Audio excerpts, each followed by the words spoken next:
Good evening and welcome to Spaced Out Radio tonight. My name is Dave Scott. Thank you so much for taking the time to join us. We very much appreciate it. We were originally going to have Dr. Gary P. Nolan on the show tonight. However, due to work circumstances, he had to cancel a few hours before showtime. But nonetheless, we are going to be rebooking him in February. We've already talked about it. We just got to line up a date.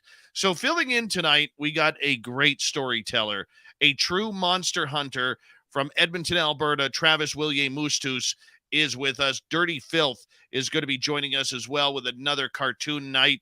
So let's get to it. Let's say hello to all of you. We have Nightmare in the gold medal position, Race Fan taking home the silver, and in the bronze medal position tonight, we have Mickle Pickle Toes from Australia. Good to have you all here. Mountain Mystic, thanks for coming on in. Eric Markham, always a pleasure to have you here. Hi, Brown Dwarf, Penny Van, Paramarv, and Jurassic Joey. Hi, Ann B, Luscious Jules, Michael Morris. Good to see you all here. Paramarv, once again, still looking good. And let's continue on with roll call. Hi, Kathy Evans and Maggie M10. Area 51, thank you for joining us. D. Cohen, Cosmic Fleur. Sweet Donna Spencer has returned. There she is. Susie B, good to have you here. Hi, Brad Ford and Joshua S. Nice to see you. Wearing number 46 in your program, starting at right wing from Ornsköldsvik, Sweden, Lars Jansson. Yeah, Lars Jansson is here. Penny Van, nice to have you here. Kurt M. And who else do we have? Ed Clater is here. Ed Clater will be signing autographs after the show. Line up to the left of the studio, if you don't mind, to the left of the studio. Shane Barber, good to have you here. W. David Page, thanks for coming on in. Hi, Esmeralda, thank you for joining us. Rex Steele and Kim Stanley, nice to have you here. Chillgasm, good to see you from Colorado. Chillgasm will be signing autographs after the show as well. Line up to the right of the studio, if you don't mind, to the right of the studio. Millennium, good to see you. Hi, Sibylla Irwin. You are awesome, by the way. Grandizer, good to see you. Simon in Australia, thank you for coming on in. And so the audio wasn't working again tonight? Son of a gun. Oh, well. Robert Lamoth, Thurston Howell III, the amazing Kira, Mark Ellens, thank you all for joining us. Who else do we have here? Pixie Lara, Pam Harris, thank you for coming on in as we continue on with roll call. Hi, Love V Love. And who else do we have here? Larky Derry, good to see you. Dave Wadge, it's been a while. Good to have you back. Hi, Bob Davis. And let's see here. Is my audio bad? Can you guys hear me okay? Okay. Let's see here. There you go. Okay. Worsley, good to see you. Let's get the radio side started here. That way we could get Bill WD40 into the chat room and go from there. Yeah, because, you need Bill WD40 to lube things up. There he is, right there. All right, Ross Lambda, Worsley. Who else do we have here? Evan Walters. Yeah, you know the rest, buddy. Vaughn Patrick, Susan Go, nice to have you here. Skip to Malou, thanks for coming on in. Hi, Vaughn Patrick. And Jessica, good to see you. Matthew Gutka, thank you for joining us. Hi, Ozzy Sue, Dirty Filth, Ross Lambda, Stephen Edmond, and I'm going to call this guy Shit. Why not? That's his name right there. That's awesome. That is... Oh, my gosh. That is amazing. Lily Pond, thank you for joining us. Doug Shelby is here. The Doug Shelby has arrived, which means we can officially start this show. Horns up. Let's rock.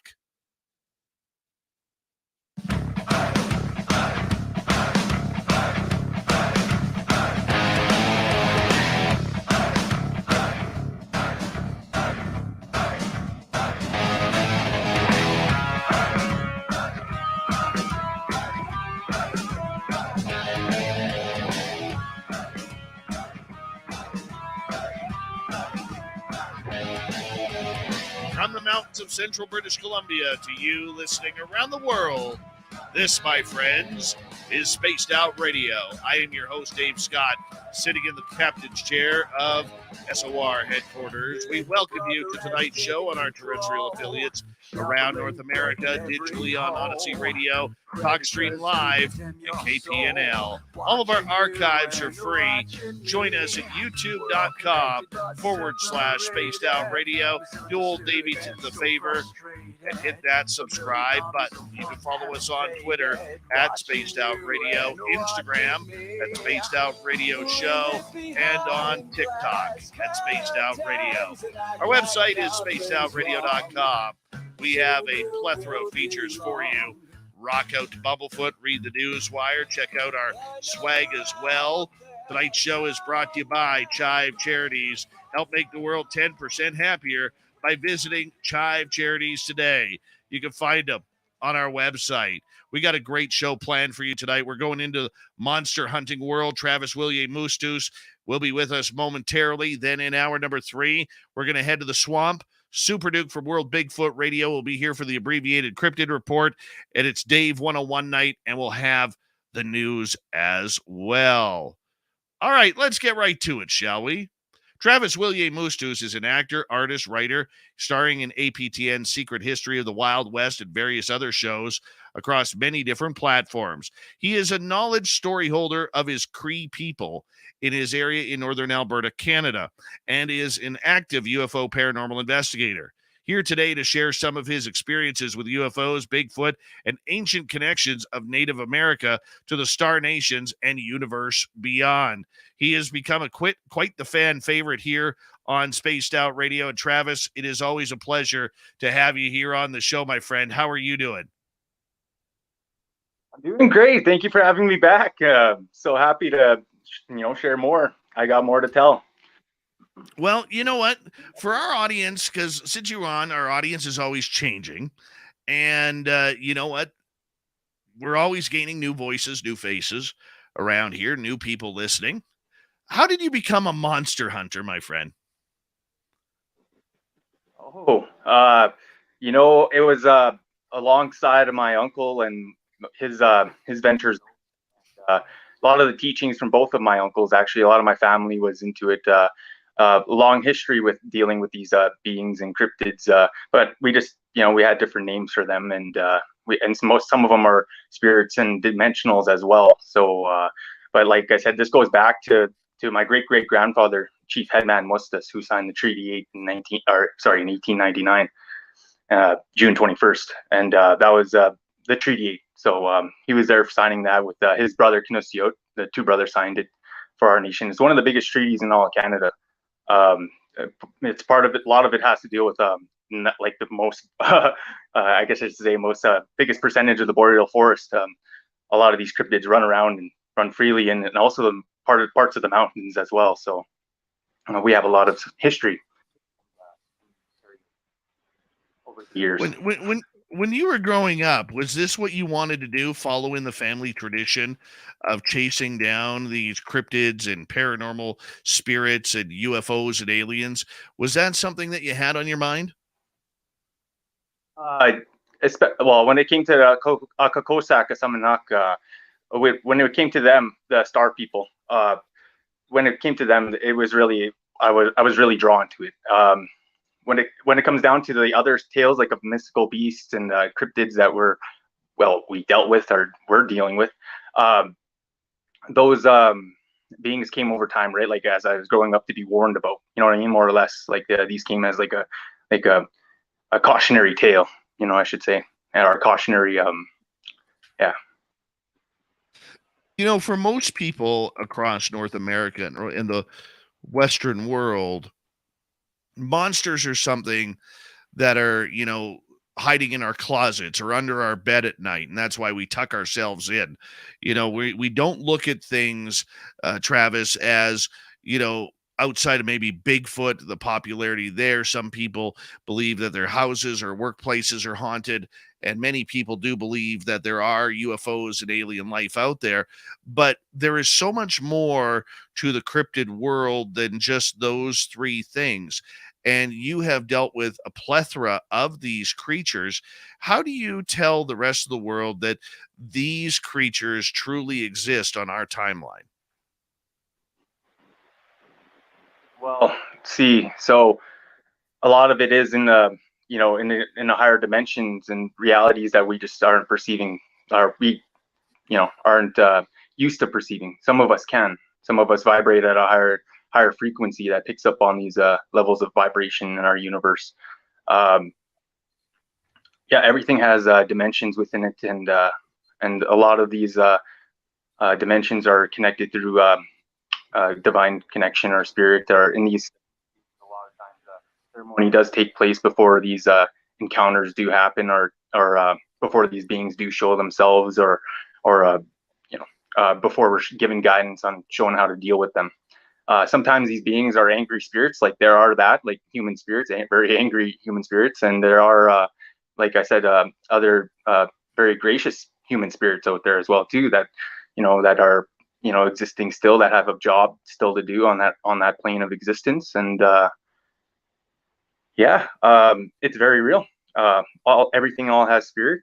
The plants, the animals, you name it, including these beings, these cryptids, and all these sorts of star beings and star nations all have these spirits as well. These and yeah, whether or not they follow or they believe in that, but this is where we got a lot of our teachings from, and a lot of our language came from the sky, the star people, and this was passed down generation to generation. All these the way we do things in our traditions and our ceremonies are all based on these laws that were given by the star nations and people. And so like I said, this is like for us, growing up, for me, like that was a teaching right off the bat. So like to experience a lot of these different entities when they do show themselves, or when they do interact with our physical realm or plane, or when they come into our existence, that's, what I mean, like it for me, it just kept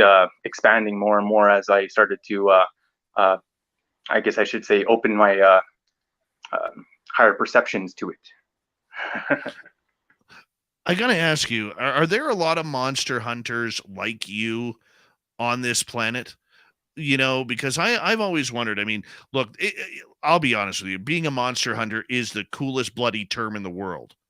Okay, it really is. And if I were you, I would totally have business cards that said Travis Willier Moostoos Monster Hunter on them. I totally would. But are there a lot even outside of the First Nations? Are there a lot of true monster hunters out there? I've met a lot of people who are into like they would take out spirits out of houses and stuff like that, and that, like I said, outside of our native people. Like I met other gifted individuals. Like I met somebody who was able to take demons out of people, and like all these different techniques and things they knew about the force that I didn't know, and you know what I mean. And they, like, because they were on a like a really intuitive level, right? So they were able to show me some stuff too, and teach me some things that help me deal with these cryptids and creatures and whatnot. But yeah, she was very perceptive, and she knew a lot of. She was able to communicate, and on that level too. And yeah, yeah, and like I said, in our nation too, we had a lot of people that were that were doing the monster hunting too. There was like a few people in our, like they're passed away now, but the one man was named Mr. Strong, and he was able to fight them as well, and he dealt with a lot of the snake people. Actually, he fought a lot of the snake men. What And those the guys heck are. is this? Hold on here. What the heck is a snake man? So these guys are like, some of them do have legs, but most of them are depicted or seen as actually just having a body like a snake, and then they had arms, and they had like a funny looking head, like almost like a like I said, a snake head, but it stuck out, and they were actually able to they're very esoteric, and some of them actually were like I said, able to move across dimensions and realities, and yeah, these guys were very nasty, and yeah, but like I said, this guy was able to fight a lot of them and defeat a lot of them. So he had a very strong medicine from the snake. No kidding. Oh my gosh. Yeah, that is something I don't want to run into. But I mean, have you ever ran into one of them? Snake people? Yes. Not quite. Not quite yet. No, no. But I've been finding a lot of depictions of them in rock art. That's why I was actually sent you a few of these pictures there of that earlier in the chat. There, I sent you a few. There's one that depicts the snake people, and this is like found in Alberta rock art.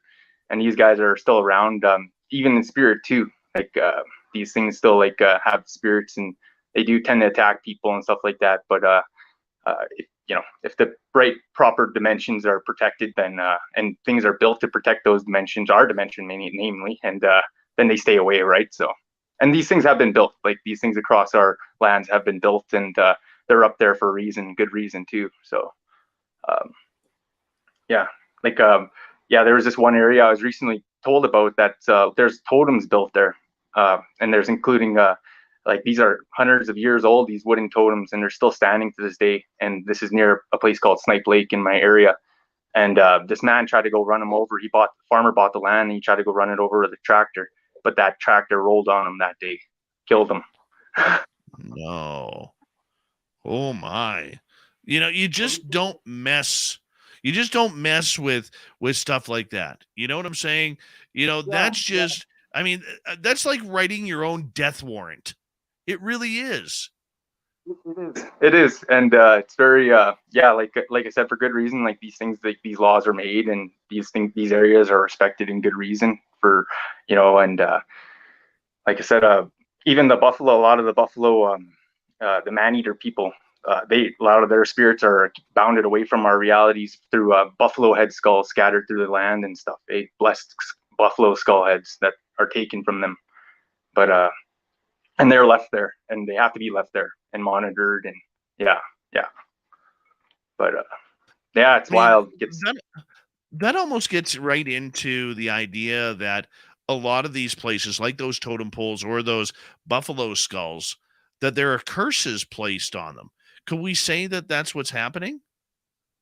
Well, the dimensionals that want to get back into the reality really do want that place destroyed, and they, you know what I mean? And then also two other ones that want it protected, right? So there's just a really hardcore imbalance of just energy, of all sorts of like, it could really affect someone's frequency, and just can attract the wrong things to them. Spirits could latch on, or different bad omens or things like that could happen. Like it's so a lot of these times when people go, like our people, like medicine societies, or people that are chosen to take care of these areas, they have to do a lot of ceremony and practice, like and really like put themselves in a place of protection and goodwill, like in spirit realm, and to go back and bless these lands and keep the protections going, like especially on lakes. A lot of our lakes are still blessed and protected from, there's this dragon serpent that used to roam the lands, and it's still out there. It still exists, but it doesn't come on the lands and eat the people or attack the wildlife anymore. It just stays in its areas, and it's hidden. It's well hidden. I'm sure it still eats animals and stuff on the coast, on the line and whatnot. But this thing was called pink jaguar, and it was pink and blue. And this thing was like 6 feet tall, or 6 feet tall. It was huge. It was like it's depicted as like maybe like a 3-story tall building. But it was like a snake thing too. It was like a giant snake dragon, and it had like horns on the top of its head. It had like these pink fins on the back. That's why it was called a pink jaguar. Sometimes they were depicted with feet, like they had four limbs with just claws. They were huge. They'd swim in the waters, and I have rock art that I sent you there to show on the show if you want to show those later. But these things would roam across the lands and just just pick up a buffalo and just rip it in half and just eat it, and just sit there and just be, and they actually had other snakes, baby ones, before they grew legs that were just as long as them too, flying through, or not flying, but slithering through the lands and the fields, and these things would go through the waters. But like I said, blessings are given to these creatures, and so they like the dimensions are respected, and they're like. So a lot of these creatures are actually no longer on our dimension, but they're still here, but living in another dimension. Am I correct on that? This one's still in the physical realm. This pink jaguar is still here. It still could be seen swimming in the lakes, and it's still like there's still newspaper articles about it going back to like the I think like the 90s or 80s, my buddy was sending me pictures of his grandfather blessing the lake out in out in Saddle Lake.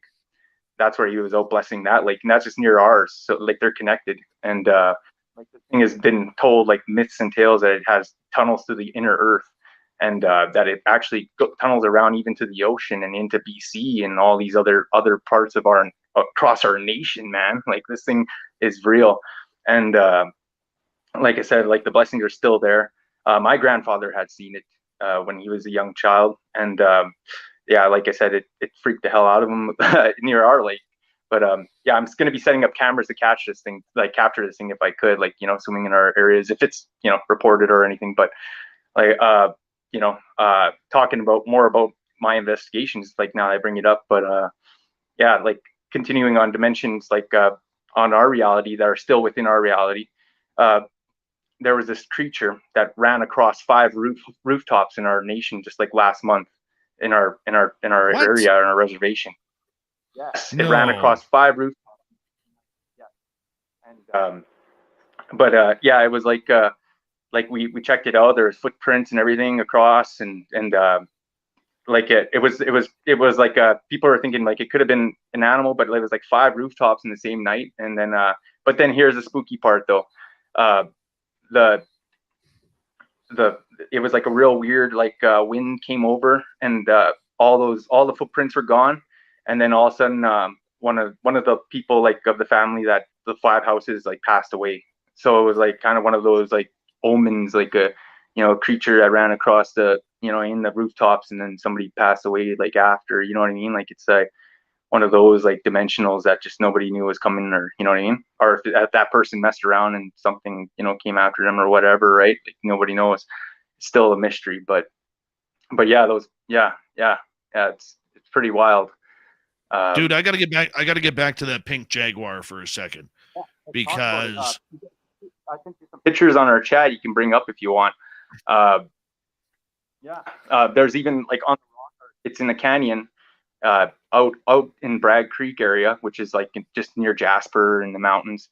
Anyway, there's this ravine, and on the side of it, there's this like there's a depiction of it carved into the rocks, and you can actually see the canoe with like the 4 guys in it. And this thing was huge, and you could see like they used the crack in the rock to depict the water, like a wave of water, because this thing would just cause waves as it swam through the through the lake. But yeah, that pink Jaguar. Yeah, there's even like I said, talks about. is this the photo here? This is a photo in a university book I found of it, and yeah, you can actually see the canoe guys, and you can actually see the snakes, the baby ones that are swimming beside it, but they're still just as huge. Yeah, and then you can see the horns, and then you can see like the pink, like going the scales, like the fins it had. It used to swim in the waters and just roam these lands, and yeah, they still do. Like, but they have their passages into the inner earth and all over. Yeah, I had another one there that actually shows it on the rock, that it's on the rock in the canyon there. It's like in red paint. Oh, those are dimensionals. Those guys, yeah, those, yeah. Oh, so there it is. Yeah, that's the real one. So that's the image of the rock where the painting of it, and that's in Alberta, Canada. And yeah, these things were roaming our lands like in the ancient times, and they were just like the size of the woolly mammoths too, that were walking around here as well, and all the prehistoric beavers that were like 60-foot tall beavers, like they were just huge beavers. These things would munch on them too and eat those. But yeah, these creatures are like I said, almost depicted as guardians, and they have a real high power energy. Like people were saying, like they could connect with them in spirits, and like as spirits, and ask them for guidance and protection and all these sorts of like good qualities about it, like that I've only heard good about. But people have always talked about like they were also a menace too, right? Like to our nations, like they just come and destroy a whole camp or roam right through it, or so they'd have to give offerings and to make this peace, since the ancient dimensional realms, and they had to make that, like I said, that connection on that spirit realm to make that peace. And it's still a respected connection to this day for the chosen people that are doing that, right? So But Right. yeah, You know, it's hard to believe that there is something like that still roaming around. I mean, is this a creature that is frequently spotted, or is it only spotted maybe once every few years, like the Loch Ness monster? yeah, it's like it makes its comeback when it's time, like to do that dimensional offering again, or the offering again for that the protection of the dimension, and yeah, the respect of the land and the people, so no ill will comes on anybody, nobody dies or anything like that kind of deal. And like I said, the people, a prosperous land, and culture, and good, like to bring goodness right to the world kind of deal. And like I said, the nation, the land. So a lot of these, like I said, these things are guardians of our time, of our dimension, literally, like, because like we're all connected, like the animals. And there's an eagle guardian, and that we all wear our eagles and our sorry, feathers in our hair in respect of that guardian. And like I said, these things are there, and given to us, and and told to us, like in the respect, right? So you respect these beings, and also connect with them in that sense, spiritually too. So it's like This almost sounds like a television show that needs to be filmed there. I don't know about yes, you. I don't know about you, but this is what it sounds like to me. yeah, oh yeah, definitely. I want to ask you, because I know west of you here in British Columbia, we got less than a minute to go. There are First Nations bands that still believe that they have pterodactyls in their areas. Have you ever ran into a pterodactyl? In this area, there have been like huge, huge, like larger than normal animals being spotted, though, like huge eagles and huge what was it, beavers, and different little things that were being like noticing, like people have been noticing that are in the land, that have been coming back. Uh, yeah, the pterodactyl, though, this would be something that I'd be really interested in, seeing myself. But no, I haven't. We haven't really heard of anybody seeing that coming around. But I could see it living in BC because of like the warmth out there. You know what I mean? The constant, the the zone of just humidity. Because out here in Alberta, it just drops right down, freezing, like levels of conditions, like living conditions. So it's like, I could, out here maybe. Well, let's get to it next hour or next half hour. Travis Willier Moostoos, our resident monster hunter on Spaced Out Radio. This is going to be awesome tonight. If you got monster questions, this is the night to ask them. Spaced Out Radio continues right after this.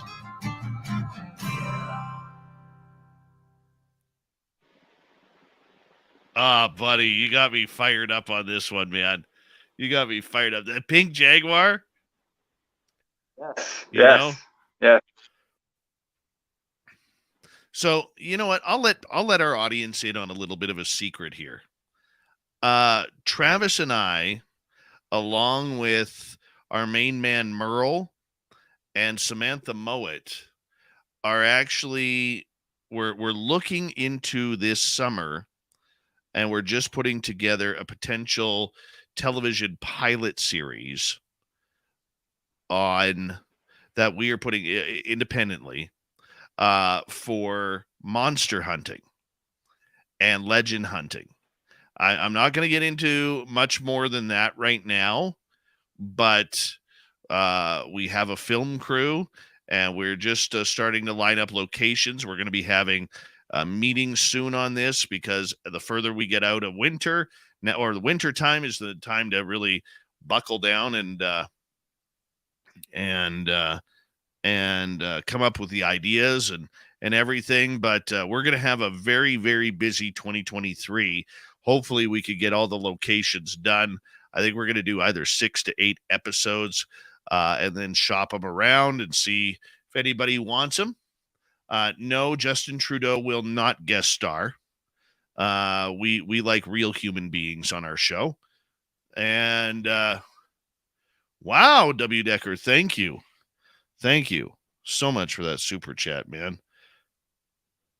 And so we are going to be working on that.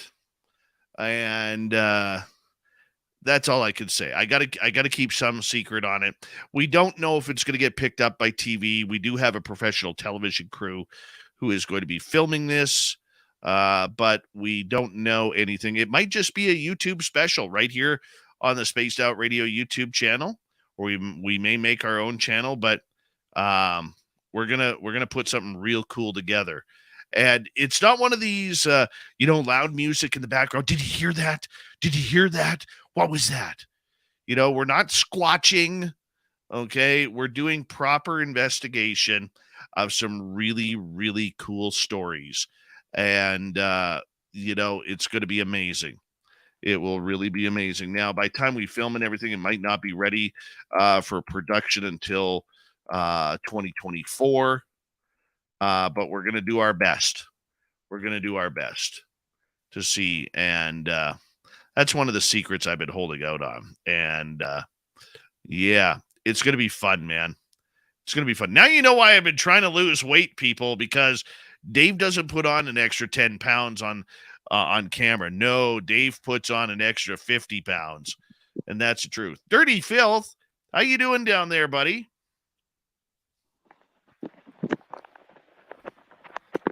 Drawing cartoons. How you guys doing? How's it going, Travis? Good. Yourself? Oh, not bad. I'm enjoying seeing I'm trying to figure it out here. I'm seeing the silhouettes and, Oh, it's a mystery to the end. Always is. That's why he's dirty. That's why he's dirty. Uh-huh. I only shower on my birthday. Yeah, but it's a good shower.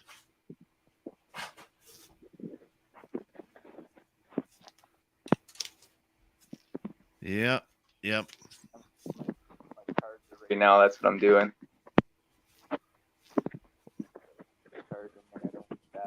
Again. Oh, yeah. Thank you, Renee, for that super chat. Along with W. Decker ×2, Mr. Catfish, Blue Cruise, Atlantis, Jeremy, Saucer, Juan, and Simon, and Pam. Very much appreciate the love and support, everybody. But yeah,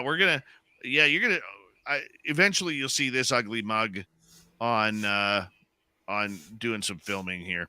Hi, Chris.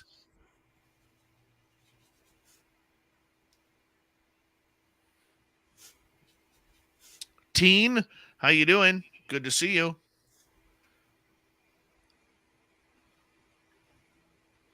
And what else do we have? Loco Boy, how you doing, man? Good to have you back. How's the charging going?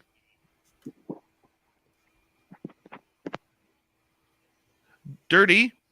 Yes. Quickly here. How many cards are you bringing to our Vegas party? Hi, Diesel Girl. I've got 110-ish right now, but I do them all the time, so there's gonna be like 200 probably. Nice. And you can get your free Dirty Filth art at our Vegas party. Check the ticker below. We want to get you there. Here we go, the second half hour.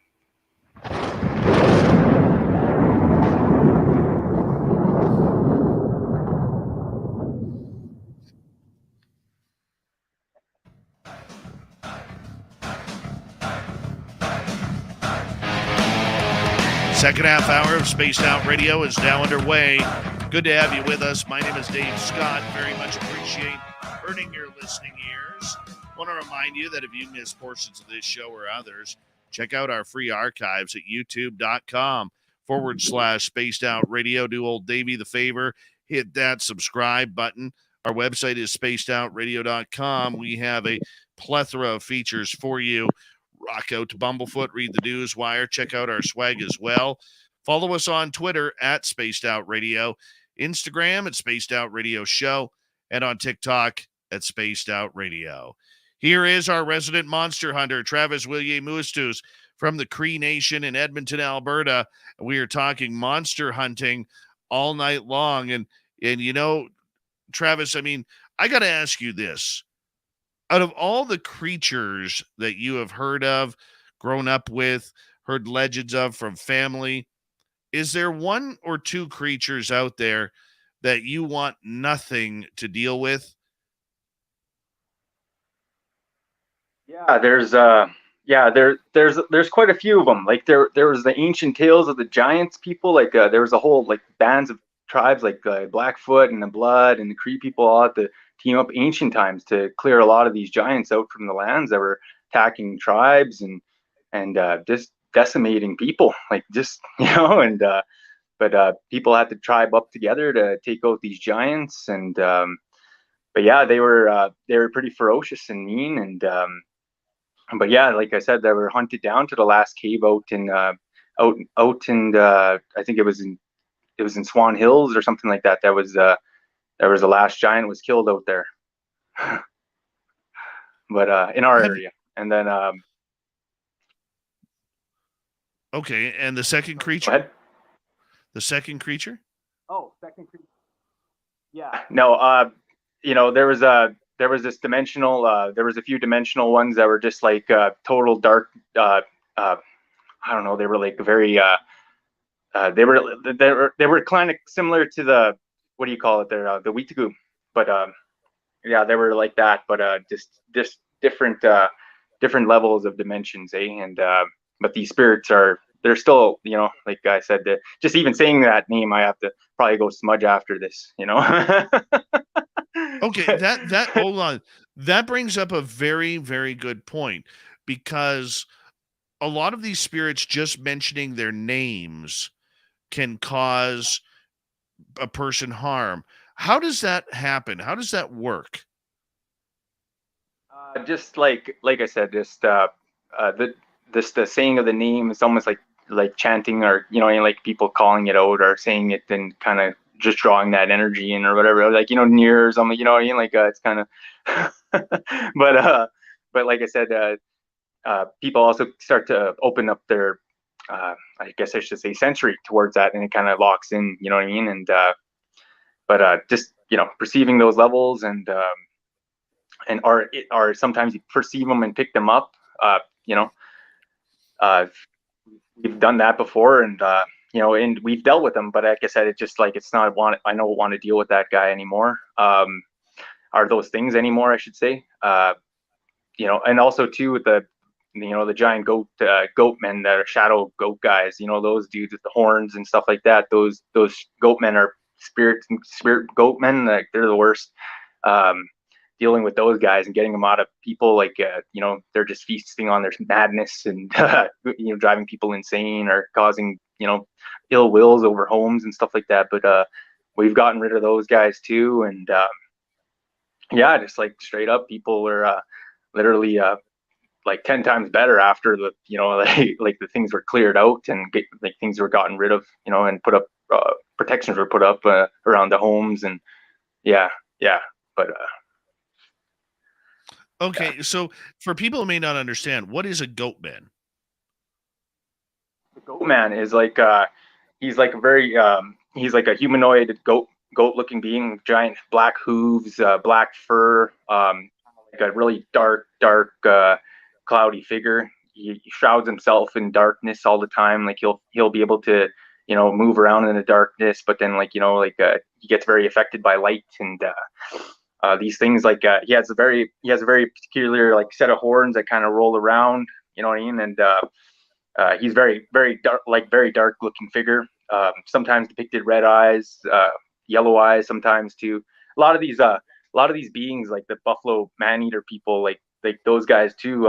Like they're all depicted yellow eyes or red eyes too. So like I think they're like branches of those, like of the inner darkness of them, or like there's probably like a few of them, like like how there's variations of deers, moose, in different types of deer. I mean, like spotted and whitetail and mule, and what I mean. So like I imagine there's like a different variation that these goatmen are a part of. But yeah, like I said, they're more ferocious, and they cause a lot of problems for people, like internal problems, like driving people insane and feeding off that, and they get into people's head, and it's real hard to get rid of them because like these people are very convinced that there's something else, you know what I mean, that there's someone else or something like that they're talking to, and they're not, you know what I mean. And but yeah, like I said, it's very, very hard to, like, because you have to break that connection for the person, and then break it from that home or wherever it's latched onto, or that area. But usually when protections are put up around the houses or in the homes, then these things stay away, or they, and then things tend to return back to normal, and these things are sent back to their dimensions. Yeah, like a lot of times too, we'll call upon like other spirit elementals, that will come in and help us, like these guardians that will come and clear these other ones out too. Like they'll come to our aid and help us. So like there will be the eagle guardians, and like the dragon guardians, and all these different things that we'll call upon. Even Star Nation sometimes will come down and just deal with these beings if they're on that level, extraterrestrial level too. You know what I mean? Like, because sometimes these are dimensionals that are trying to escape another reality that the extraterrestrials have chased into ours. And actually there's been stories like that where they've actually went to war and chased them out into dimensions, and there's battles in the sky, dimension portals opening up, and ships and everything. And like I said, these like sometimes these dimensional beings, they'll come to our reality, try to be on the run from theirs. And these guardians can't come back here and keep the balance set within our dimension and our time space, so everything flows naturally as in the harmonization with the universe. And that's what the goal is, right? Is to keep that natural balance and restore that peace within all of us. It seems like the more north we go, the stranger the stories are, because there's fewer people and more areas for these monsters to hide. I remember having a conversation with a couple of gentlemen from Fort St. John in northeastern British Columbia, where they were talking around their reserve that people were warned, and children especially, and teenagers were warned not to go into the forests at night because the green men would get you. And these are like some sort of 4 to 6 foot reptilian type green men. Have you ever heard of those? Yes. Yeah, these beings have been known to literally fly out of the ground in ships. They'd come from the inner earth and fly out and land, and there'd be like a whole like squad of these green guys coming out, and they'd actually attack a camp or a tribe and steal a lot of the native women and children from that time. And our warriors would go to fight with them, and there was actually huge onset battles between the reptilians and our native tribes that were just like tomahawks and bows against these reptilian beings who had actually perfected their weapons, and we're just decimating our peoples too, right? Like just totally, just like I said, just people would just explode, like things like. And so like eventually our people ended up making like asking help from the thunder beings, the thunder gods. And the thunder gods had gifted one of our warriors with a tomahawk that was able to call upon the thunder and was able to fight them back, because they were using blasts on us, so we were using blasts on them. And then boom, reptilians are getting blasted, and they're getting freaked out. So they're running back to their ships and taking off back in the inner earth. But that was like one of the last battles that we had with them. And this is like in ancient times. But yeah, they've been known to still come out in the mountains, or you see them by the rivers and stuff like that. These reptilian people, they'll come up to the surface every now and then. So yeah, they're very, very much real. Kinnipick, yeah. And are those reptilians, are they native to this planet, or do they come from elsewhere? Yeah, most of them, like the ones we've dealt with, have been native to the planet.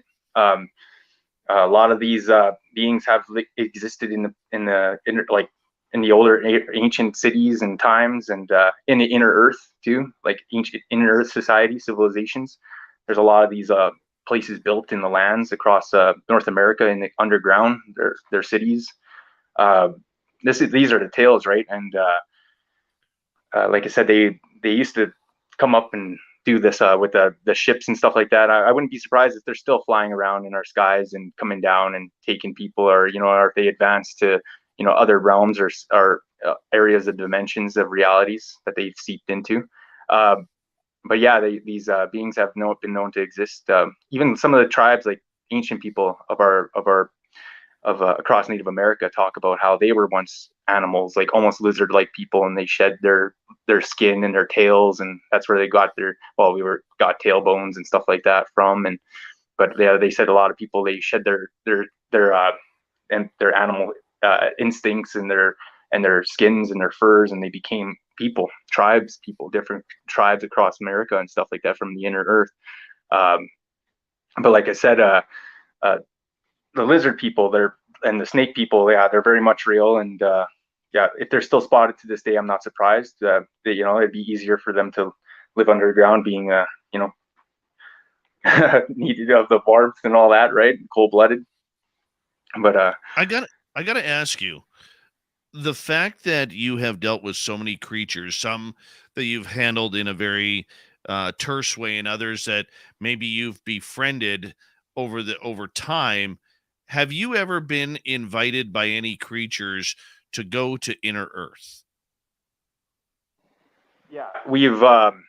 yeah, there's been a few instances like where we were asked and requested through our little team, and we were able to go and access through ceremony the Inner Earth, and actually defend one of Earth's Inner Earth portals, because there was a portal that this dimensional race was trying to open up, and they wanted to bring this dimensional squid into our Inner Earth realm, and just totally run havoc on it. And it was like the last Earth energy center of our planet. So when we went in there, we were able to use our energies along with Nepal monks. There was like about 50 of them there, and they just had these crystals. They were just floating them, and they were able to shoot light blasts out of them, and they were just hitting this octopus and keeping it just before it's just like reaching out of that portal. And we were there, and I was able to use channel lightning, and we're able to my other buddy was able to use these blasts of his own, and we're able to send this thing back into the dimension. And when it did that, when we're able to close it and save our Earth's energy center, a lot of things started becoming brighter on our planet, and a lot of things started rolling more naturally and for our timeline. And I should say that it was like kind of like saving our timeline, our space. And they were very gracious, and they always invited us back to their temples, and if we wanted to go back, we could. But I haven't been back.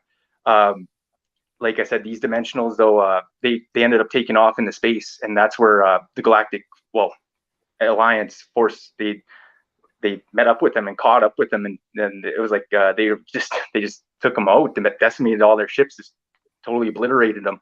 And those dimensionals, they just had like a tentacle face, like they were like trying to get one of their bigger demigods in or something like that. But yeah, those guys, they wore black hoods and stuff. But yeah, like I said, dimension, like they were totally taken out of our dimension, and good riddance. And but yeah, like it's all connected there with that. But Inner Earth is a very beautiful place. It was one of the first worlds ever created, one of the very first Edens. And like I said, there's a cool Four Directions garden down there too, that's built in the Four Directions, that holds all of our plants and vegetables on Earth. And like I said, all the animals are big down there and huge, and just because the gravity is opposite of ours, because it's more inward and circle, that's why everything all stays on the and it's like it's a very interesting place in terms of like the flowers and the medicines and different it's totally different, higher vibration, because it's vibrating within. But like I said, years ago, our shamans would actually go into Inner Earth through the summer solstice. June 21st, there'd be a portal that would open in the ground, and the shamans would come together from the Four Directions and enter into this place with seeds and gifts from the upper world to bring back to the inner world. And they exchange, different patterns and beads and crystals and all these different metals. And like I said, they got crystal skulls from Inner Earth, and all these like beautiful, like I said, just designs and patterns, and a lot of the languages, like I said too. And like I said, we're all combined and taught down there. And but yeah, like I said, it's still a very beautiful place to this day, the Inner Earth realms, and they still exist down there. Have you ever dealt with any alien type creatures that are cloaked in robes, but when they take their hood off, their head kind of looks like a Bic lighter flame, but around glass? Yes, like almost like a translucent being.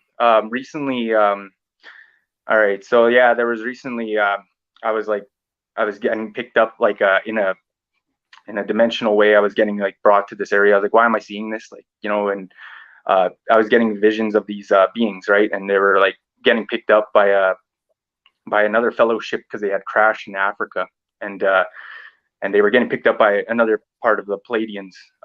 There was like an Emether ship. They were brought on a board and they were hooked up to these almost like machines, like almost like IVs. But when they were hooking them up, you can actually see their flames like light up, and you could see like the stars within them. But here's the funny part, though. When he spoke to me, we connected minds. And when I went into his mind, so it was like a vision that went into his mind of the vision because he wanted to speak to me. I was able to see his form, like the way he wanted to be seen. And he looked very cool. Like he had a very unique, he had like a human-like appearance. And he said this was more easier for him to communicate this way because the other way was kind of like shocking, put you in a kind of disposition so he just like wanted you to feel comfortable kind of sense, right?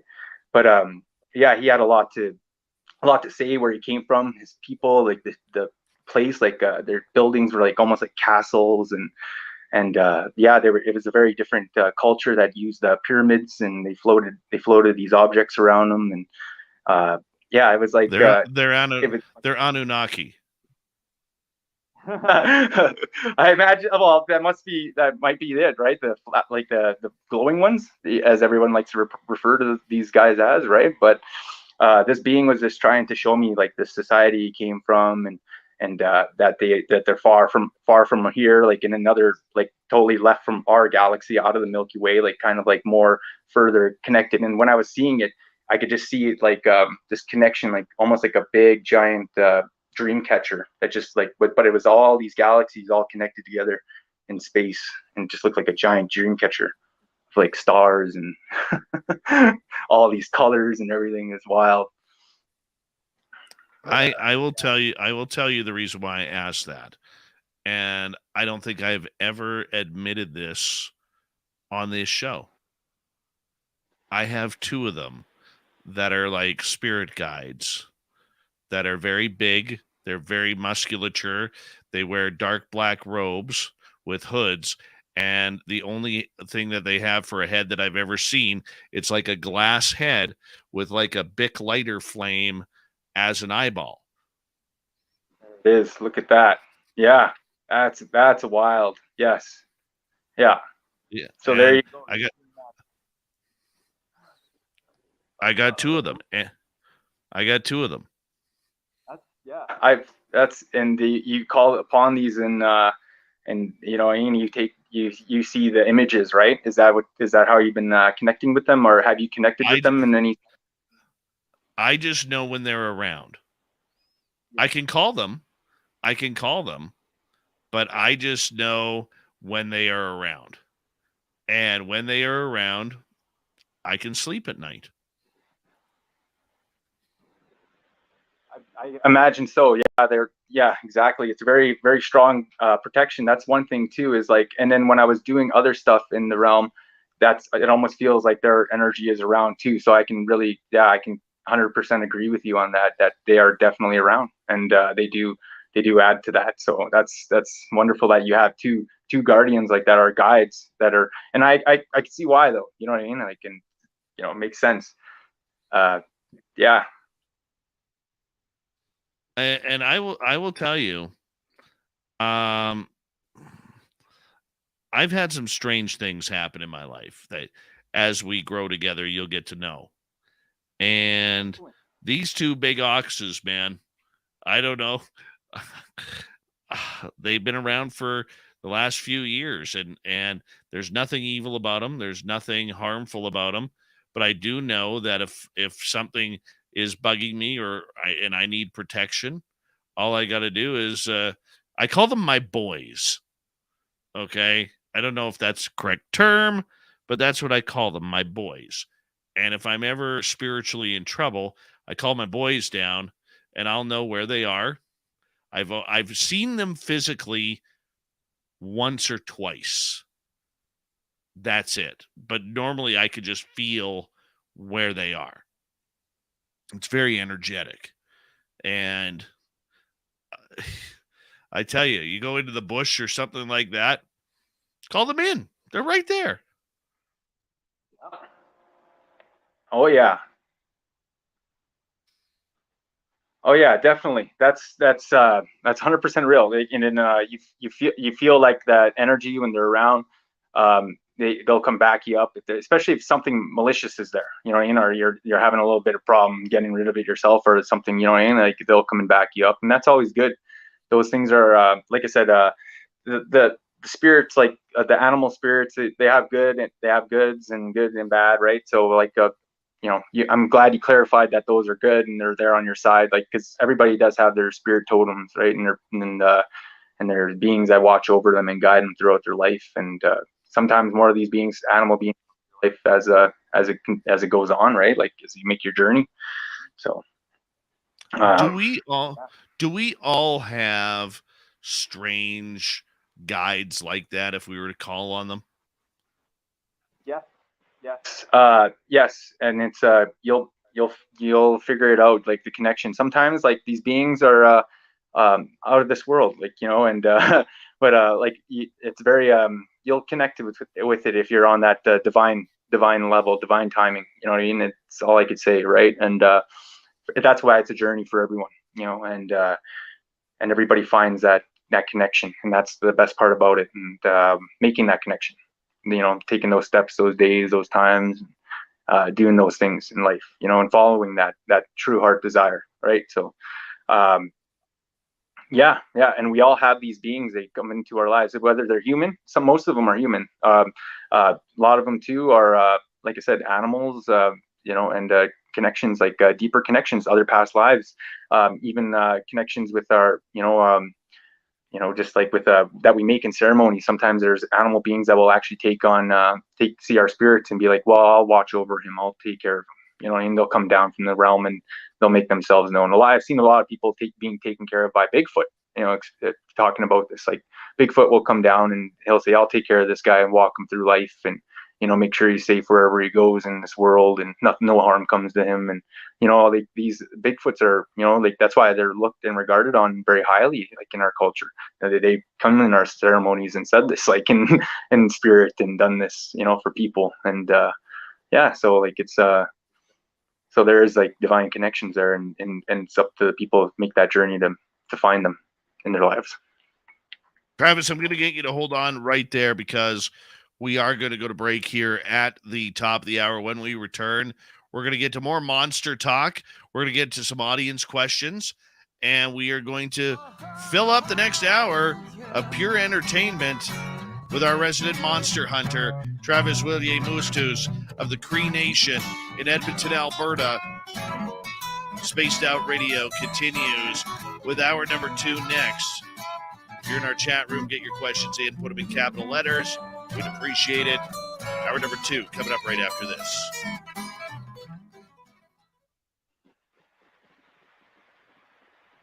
That was awesome. Let's switch over to Dirty Filth here and get dirty with him as he's cleaning up some painting here. I'm going to quickly step away for a couple minutes. Dirty Filth, tell everybody where they could get your calendar and your book, if you don't mind. Yes. If you're so inclined, you can go to filthy.com. That's FYLTHY.com. Get my calendar there. There's my book. You can buy prints. You can even email me if you want. You can be like email buddies. And yeah, it's updated usually regularly. Everybody got abducted by aliens and Sleep Dirty Filth here to ramble to himself. Oh yeah, and if you come to Vegas, I got like a stack of art cards. Hold on a sec here.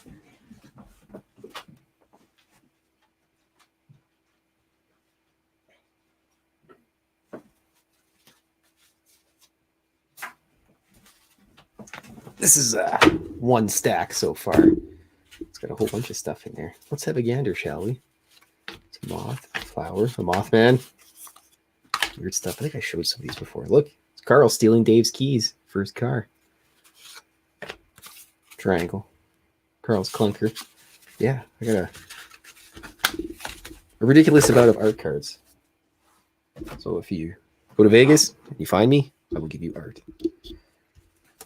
It's thick enough you could probably use it for a coaster as well.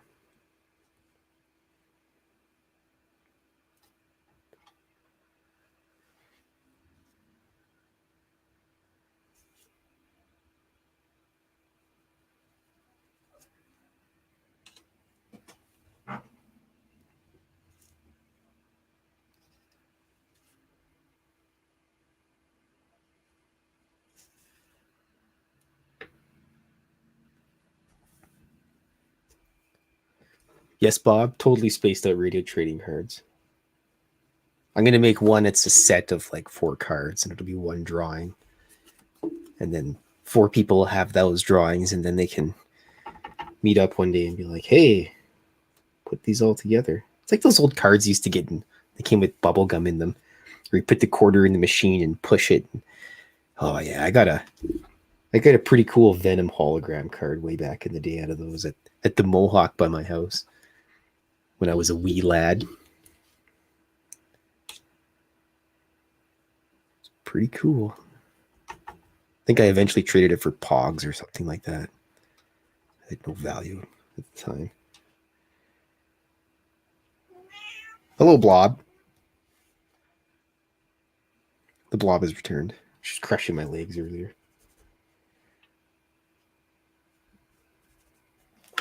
Come back up. Come on.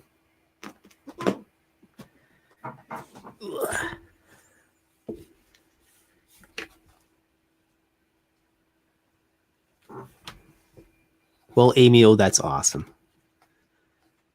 I still have my Pogs as well.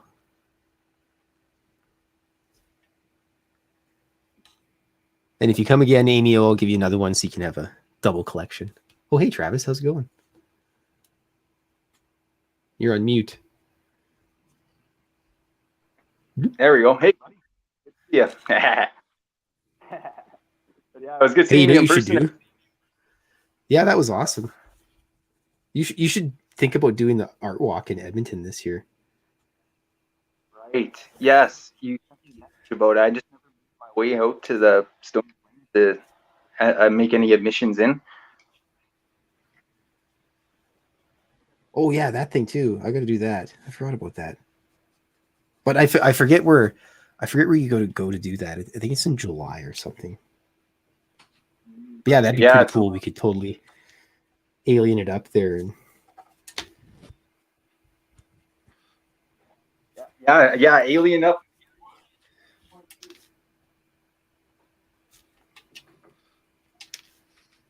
This is a great show. Hi, Toe Tag. How you doing? Who else has popped in here? Let's take a look. You know what Amy I learned, Vegas. Dave? Oh, what's that? I learned that Amy O turned my art card, my piece of art that I gave her, into a fridge magnet, and I think that's pretty cool. Amy Vegas O is an incredible, incredible person and a great friend of this show. When Tim Senor and I were down in Vegas, we went and met up with Amy, and she is just fantastic. Fantastic. Can't wait to see her again.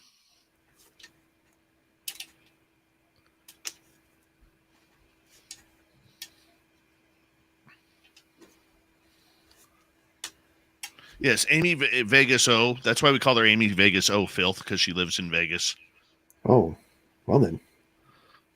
I knew that. I was testing you. I want to say thank you to all of our super chatters tonight. Deb, Thomas, W. Decker with the hat trick, Renee, Atlantis, Jeremy, Saucer, Juan, Simon, Pam, Blue, Cruz, and Mr. Catfish.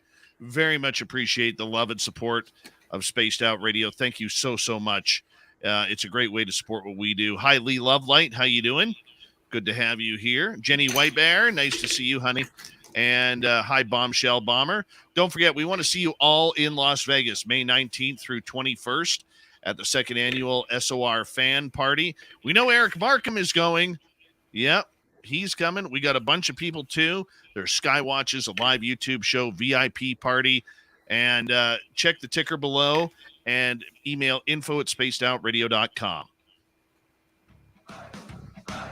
You're listening to Spaced Out Radio with Dave Scott. Follow Dave on Twitter @Spaced Out Radio and on Facebook, Spaced Out Radio Show. Here we go with hour number 2 of Spaced Out Radio tonight. Thank you so much for joining us. We very much appreciate earning your listening ears wherever you are on this beautiful planet we call Earth. Hello to everyone listening in on our terrestrial affiliates around North America, digitally on Odyssey Radio, TalkStream Live, and KPNL. All of our archives are free. Join us at youtube.com/Spaced Out Radio. Do old Davey the favor, hit that subscribe button. The Desert Clam has set the password for tonight in the SOR Space Travelers Club. Navis. Navis is your password.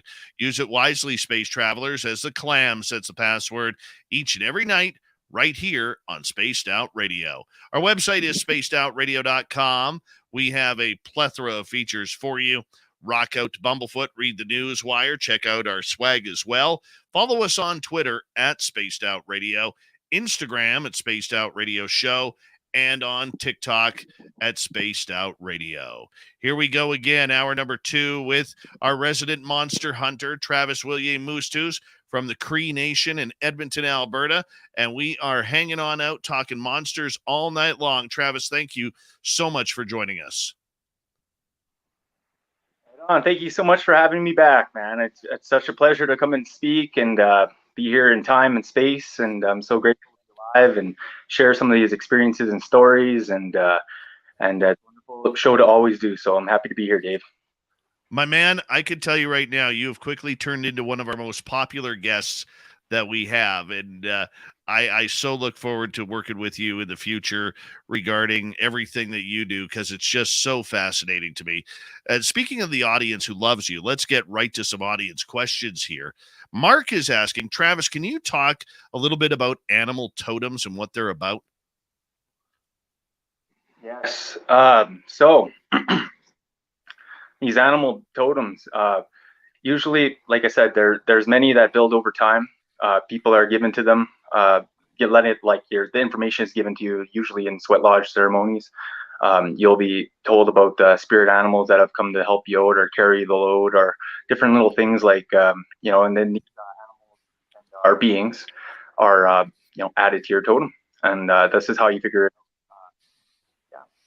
There will also be signs in nature that speak to you, like if you see a lot of eagles that are flying around, and you notice they're always there in these moments, and they connect with you. You see them in the skies, and those, like I said, those are the guardians watching over you in physical realm, showing their presence. And or you'll see every now and then, like one of my totems was a beaver, so I'll see that guy sitting around the rivers are real giant and all, chilling out, and he'll swim in the waters, he'll stand there too and make sure he's known and let me go up and say hello and give tobacco to him and everything. Like he's, they're pretty cool like that. When these, you meet your totem spirits or animals that are connected with you. And every nation has their own set of animals. Like on the West Coast here, a lot of it is to do with beavers and wolves and whales and Sasquatch and eagles. I mean, every nation has their own totem for what the animals mean. And different connections too. Some people will have a snake totem out here, and they'll have a very powerful connection with snake medicine and different things, or say people have a connection with the spiders too. You know what I mean? Spiders, another one out there. It even goes into insects and different amphibians, and not just the winged or physical, like the ungulates, or rocking our plane. So our humans, sometimes these beings too, these totems could even be rocks, or even like lightning, or they could even be winds. Some people have a totem of wind. Some people have totems of fire, different things, stars. One of my relatives actually has a totem of a dancing buffalo. Sometimes they're doing things too. They're not just the spirits. You know what I mean? Like some people have the dancing North Star too. That's another one too. So like these things are, they're also doing stuff too. That's why, like Sitting Bull, for example, his name, his father was Running Buffalo. He was Sitting Buffalo, Sitting Bull, So these things are, they're very intricate to our story and our people and also the lines of sometimes they're gifted down from like I should say like the parents or ancestors, or you know what I mean, in that sense. Some of the totems. I do have one question regarding it. The way the animals are structured on a totem pole, whether it's Sasquatch or eagles or somewhere else, I got to ask you, how do you define which one goes on top and which one goes on the bottom? Okay. Yeah. So for our nation though, we'll go by for individuality or different things, like say if it's an area, then it'll be like the spirits that have come to help that area will be built on those totems. You get what I mean? For our in our directions, like we have animal totems too. So the east is the eagle, because the eagle sees the furthest into the future, and also rises with the sun. And then to the south we have the mouse, or like the smaller beings, rabbits, and all that. And then to the west we have wind spirits, and also we have the wolf. And then to the north we also have, well, it could be mixed up. These ones can either go either way. The white buffalo is usually north, or the wolf sometimes depicted north as well. But with the North Star, and like that's always the grandfather star watching over all of us. And so these are depicted in directions as well for our people in the medicine wheel. All right, let's move on to another question here. This one from Mad Skull. Hi, David and Travis. Can you tell me if you have ever encountered the Kushtaka, and if you have, do you think it's real? Kushtaka. I'm unfamiliar with this term. I'd probably need more of a description, because, like I said, a lot of these beings have different names or different, based on the depiction, right? So I can't say clearly. I'm not quite sure what the Kushtaka is. So maybe there is, maybe there isn't. Apparently, it is from the Pacific Northwest. It's a mythical shape-shifting creature found by the Tlingit peoples in their folklore. Okay, the north, yeah. See, the northern lands, like out in Yukon and all that, right? So yeah, there's talks about those things, but it's a different name in our culture, in our people. But I'm pretty sure that might be the name for them in the Yeah, it's like the Otter Man. Yeah, that there you go. There's stuff like that. Yeah, exactly. Yeah, there's that. There's stuff like that. Yeah, it's like an Otter Man. Yeah. No, there's those creatures. I guess the equivalent for your people would be the 60-foot giant beavers that you were talking about. Yeah, there's the giant beavers found in Beaver Lodge. Yeah, there was huge archaeological bones that were found of these 60-foot beavers that roam the lands. But yeah, we had there's beings like that though. The tales like of Inner Earth, like there was the gopher people, the beaver people, and I imagine that would be like the platypus people too, right? Like if that was the case, but like I said, a lot of these most of these beings, like I said, became tribes people, or people on their own, like they actually became like part of a tribe or people in themselves. Or went to other dimensions. There's been cases where warriors have chased other dimensionals into dimensions. Like they've had to open dimensions themselves and actually chase these beings back in themselves and go with them to close the portal. But yeah, the platypus creatures, I imagine so. Have I encountered it? No, I haven't seen but I've encountered the beaver, like I said, beaver spirits and beings. Yeah, so. All right, let's move on. Let's go to Pixie Lara. Please describe what you do for protection for your everyday life and how it differs from when you were investigating. Okay. Yeah. So yeah, smudging practice. Mountain sage. we use different variations of fungus for different clearings. Also different, like I said, different kind of like wards are built also for protections, like if it's for land or around homes and stuff like that. But yeah, basically like sages, smudges, like I said, real mountain sage. That usually does good for clearing homes and clearing your energy and keeping your mind centered and flowing with I should say the universe. When you flow with the universe and these beings can't even they can't even come near you like our you're on that level. You're functioning at a good positive level.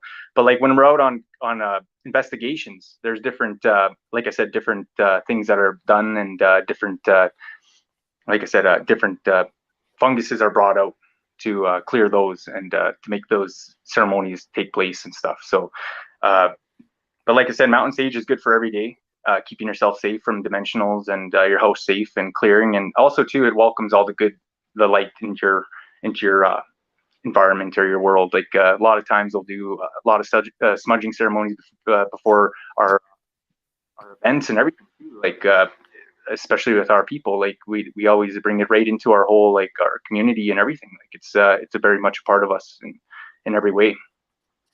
So very true. Very, very true. And let's go to another question. This one from Michael Morris. What about skinwalkers? What's your opinion? Yeah, those are wild ones. They could take many different forms, those skinwalkers. Some people see them humanoid, some people see them almost like dogmen. You know what I mean? The skinwalkers are very dimensional. They can inhabit people and take over people too, kind of like the same thing like the Wendigo are same, like the other one I mentioned earlier. Those they kind of like are. I would like to say they're almost like similar, but skinwalkers I've noticed are more dimensional, and they're more land like stuck in the area because of the land like protection has been disturbed. So if there's like a land that has a very high activity of skinwalkers, it's usually because there was a burial ground, or there was a protection or dimensional protection that was broken or disturbed over time, and maybe people forgot, and now they're coming back in, and that's part of that reason. Wendigos and the other one I said are more like more personal based, like they get into people, like, and they take over individuals, and they can actually use individuals to enter into our world and as these malicious creatures that just roam the lands and take people out. The last guy that was the one dude, there was a guy in the paper, like it was like one of the first hangings in Alberta, and he was a Wendigo, but he gave himself up because he was turning into one. So he wanted to be hung and killed before the spirit can leave his body. But that was like one of the very first cases that anybody's ever heard of the Wendigo or Wetigo in any history. You know, it was here in Alberta, and that guy was hung. But yeah, like I said, they, like these beings, these creatures, they still try to inhabit individuals and people. But like I said, precautions are taken, and these things are built so they're protected. Like these lands and people are protected from these creatures and malicious spirits, and yeah, it's a big one. So all right, let's move on here. Jules would like to know, Lou Elizondo once said his First Nations friend said that Sasquatch was a protector of women and children, and insinuated it was not good for a man to see one. Do you know anything about this? Squatches, they're just like they enjoy the soft voice. A male's voice can trigger them. Some of them, like an aggravation. Sometimes the males have a more of like I should say more of a stern demeanor to them. So like their energy is a little more defensive mode, like because we're always in survival, like as human beings. Like even in today's modern society, we still tend to feel survival mode kick in when we're out in the woods. So like they feel that, they sense that, so that could trigger that too. Women, they're out there, they're it's a very different sense of the forest for some women too, like when they connect with that. So and it's it could be like another thing too, like they see the women and children, so they have a sense of protection over there because they have their own women and children, that they have families, and so it might be like a little thing of like a sense of like, oh, I protect these, like I protect my own kind of deal, you know. All right, let's continue on here. Let's go to Pixie Lara. Could you see with your physical body or astral projection? This is when we were talking earlier about the pink leopard. Okay. Yeah, you could see when this being wants to, it makes itself known, and you will see it in the water swimming and this big, huge being creature. Yes, you will see it, and it usually means something. Like you know, it's coming back to, you know, make known about the ceremony or something. Like it's something has to be done, right? And or it's a message of some sort. But and remote viewing, yes, you can connect with this being, this creature, the pink jaguar, and it does, like I said, it does give telepathic instruction. Like it does speak, and it holds a very ancient power, very ancient connection to the world. Like I said, it's a guardian. Like I said, it's astral levels, next level. Because when I was seeing it in my remote viewing, I didn't expect it just to like reach out and start speaking to me like that. I was kind of taken back for a second and had to like reevaluate. Like, oh wow, this thing's like, you know, it's really, you know, it's talking right now. Like let's all right, okay. And then I just kind of listened to it. Like I just let it speak and hear it out. And it was showing me these visions of how it roam the lands and eat these buffalo. And like I said, it has a lot of information and like I said, connection to the universe. Excellent. All right, Travis, Willier Moostoos is with us tonight. Let's go to a pair of questions from Eric Markham. What is the significance of the Sky Man on the totem pole? Yeah, this is a divine connection. The Sky Man is definitely a connection to the Star Nations, Askiki, the Sky people, you know, Askiki, Apuyo, Sky Man. These people are usually divine connections to Star Ones, Star Nations, Star knowledge. This is that's a very powerful thing to see in a totem pole or a person's guardians or protection. These guys help out with a lot of things in terms of connection with the ET and ceremony. That, like I said, Starman is like a holder of those stories too. Like if somebody has that on their totem, like they're a holder of like they find knowledge and like their connection to the stars as well in the world and the universe around the medicine wheel. So it's like a journey in that sense too. All right, follow up from Eric, and that is, do you happen to have an opinion on what happened to the Anasazi people? Yeah, they're very, very. They had a lot of visitors, a lot of natural portals in the earth that connected through ley lines in the universe. They actually, I believe they actually have a planet out there that they made it to. A lot of them. They wanted to take a lot of tribes. There's a few tribes that actually went with them, and the whole civilization just went and went to the star people. Can people still connect with them from them, their descendants and stuff? Oh yeah, definitely, and be picked up as well and go to that fourth world. Definitely. There's a whole legend about joining the fourth world. Eventually, we all will. Like this is like a natural prophecy that we will all become part of the fourth. Like and that's like with the connection with the star people and yeah, it's going to become like like that star race kind of deal, and we'll be in that level eventually. So, but that's prophesied. So. Let's go to Brown Dwarf here, who is asking, do you believe that these creatures are here in fossilized forms and are mountain rocks or other geological formations? Oh yeah, definitely. Yeah, there's a lot of these formations out there. You can see like in the rocks and like in the canyons and whatnot. Like out here, we have like a few mountains, like Chief Mountain, and a few other beings that they said were giants once, and they laid down and became mountains eventually, right? There's these tales like that, and they say that still some descendants of those giants live in the mountains out in Jasper and protect the mountain people, that like the ancient tribes that lived in those mountains and still lived out there. We did trade with those people of the mountain tribes, and we actually have land out in Jasper area because of the ceremonies and traditions that we held with those mountain people as well. But a lot of these beings too, like they became part of the lands, and like a formation of just a circle of life. They became more of a part of the universe, the world, and their connection with it. Let's go on to Bama. Totem poles. Is the strongest spirit on the bottom? It'd be like the ones that are connected. They all play a connection, so it all depends. Like the middle one could be the most strongest, but like it's all a story, and all like it tells like your connection and your path through your spirituality, and these beings, like how they help you on your path through life, and how they play importance in your destiny, I guess I should say. 2 minutes to go before we got to go to break. Susie's question. Travis, do you have any knowledge on the rock people? Are they real?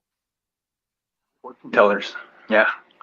They see all. They've been around. Their oldest grandfathers of our nation, of our people. They have all the knowledge, and they know all. They could just tell by your energy how you're going to live your life. There's a lot of things that people like can sense with rocks and feel from the rocks. Like that's why they're part of our ceremonies too. Like all the ceremonies we have, including protections. And it's the rocks are they're like, and if you mean like walking rock, like elemental beings, those do happen. Those do come alive when the elements are like they want to take form and become beings. Like they could do that and actually become like a rock figure, like a person, or even rolling around just a big stone talking. And these things are real. I want to ask you, with about 1 minute to go here, we may have to carry the answer over to the other side. But what is your opinion on what happened in the Northwest Territories at the Headless Valley, the Nahanni Valley? Have you ever heard that story?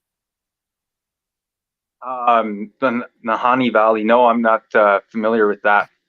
Sorry. Well, apparently there is a piece of land there where nobody is allowed to go.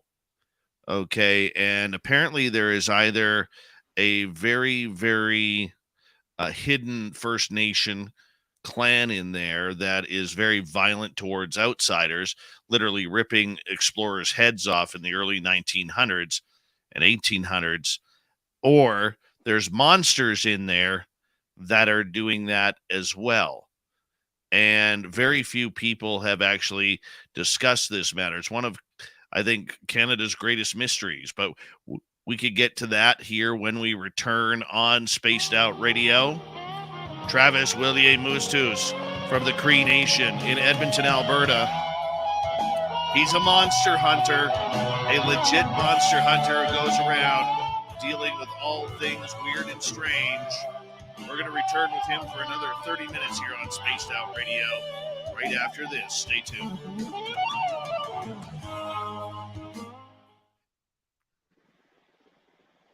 Yeah, dude, that story is phenomenal.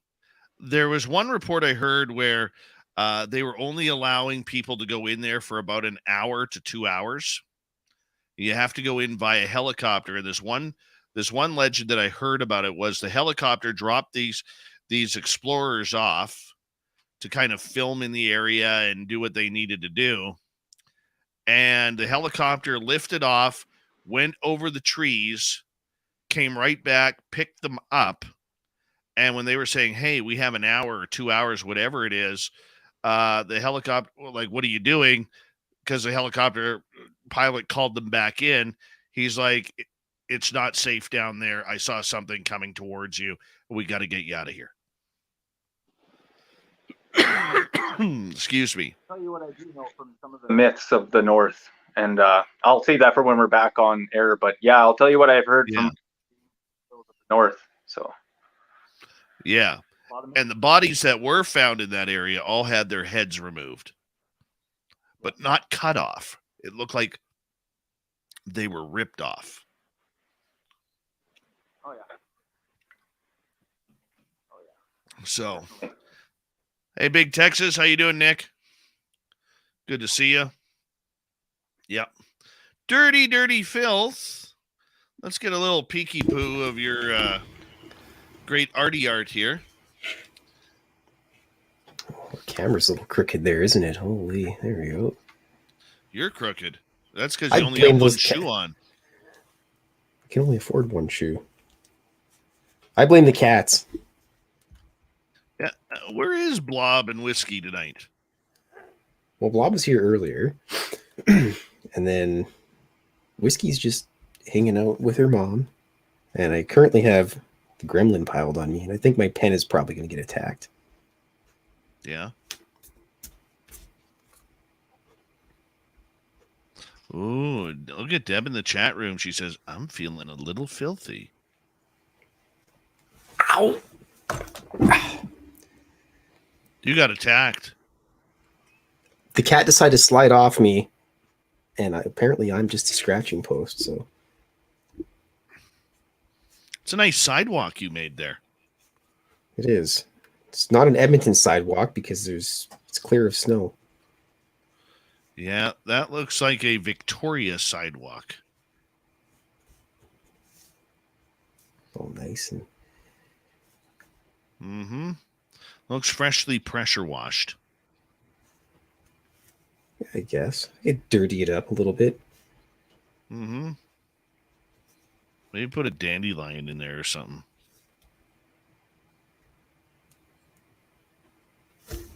There you go. Perfect. Dave. Dandelion. Appreciate that. Dirty's going to be selling artwork in Vegas if you want some of his bigger pieces. Yes, I'll have some originals there, actually. What are you charging for those? Have you figured that out yet? I don't know. I got to convert it from. I got to convert it from Canadian to American. I mean, $1 million per one. yeah, $1 million Canadian is like $6 American, I think, right? Yeah, pretty Yeah, close. In it, yeah, in a Trudeau world, it usually is. That's where we are. Mm-hmm. Mm-hmm. Well, I'm just excited for that slice of pizza, Dave. I can't wait. Yeah. Yeah. You're gonna wait a long time. So right, I have the patience of a burglar. Vash the Impaler, how you doing, buddy? Good to have you here.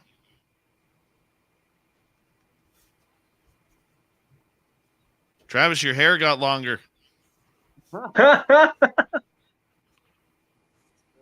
Yeah, that's funny. That's a good one. Yeah. Always is. How do you not, hey, listeners, how do you not love Travis Willier Moostoos, man? You're awesome. You're awesome, man. Friggin' love you. Thank you. I respect all listeners and love you all back. And thank you so much. And the blessings to all. And, you know, I hope everybody's having a great evening out there, great day, wherever you're listening in from. And out here in the Space Out Radio and share some of these tales. You know. That's right. Hey, David Lyle, how you doing? I want to say thank you so much to Juan W. Decker with a hat trick, Simon in Australia, Pam, Blue Cruise, Mr. Catfish, Saucer, Jeremy, Atlantis, Renee, Thomas, and Deb for the amazing super chats tonight. It's a wonderful way to support what we do on this show on a nightly basis. And here we go, everyone. We're going into the next half hour. Let's rock. Here we go.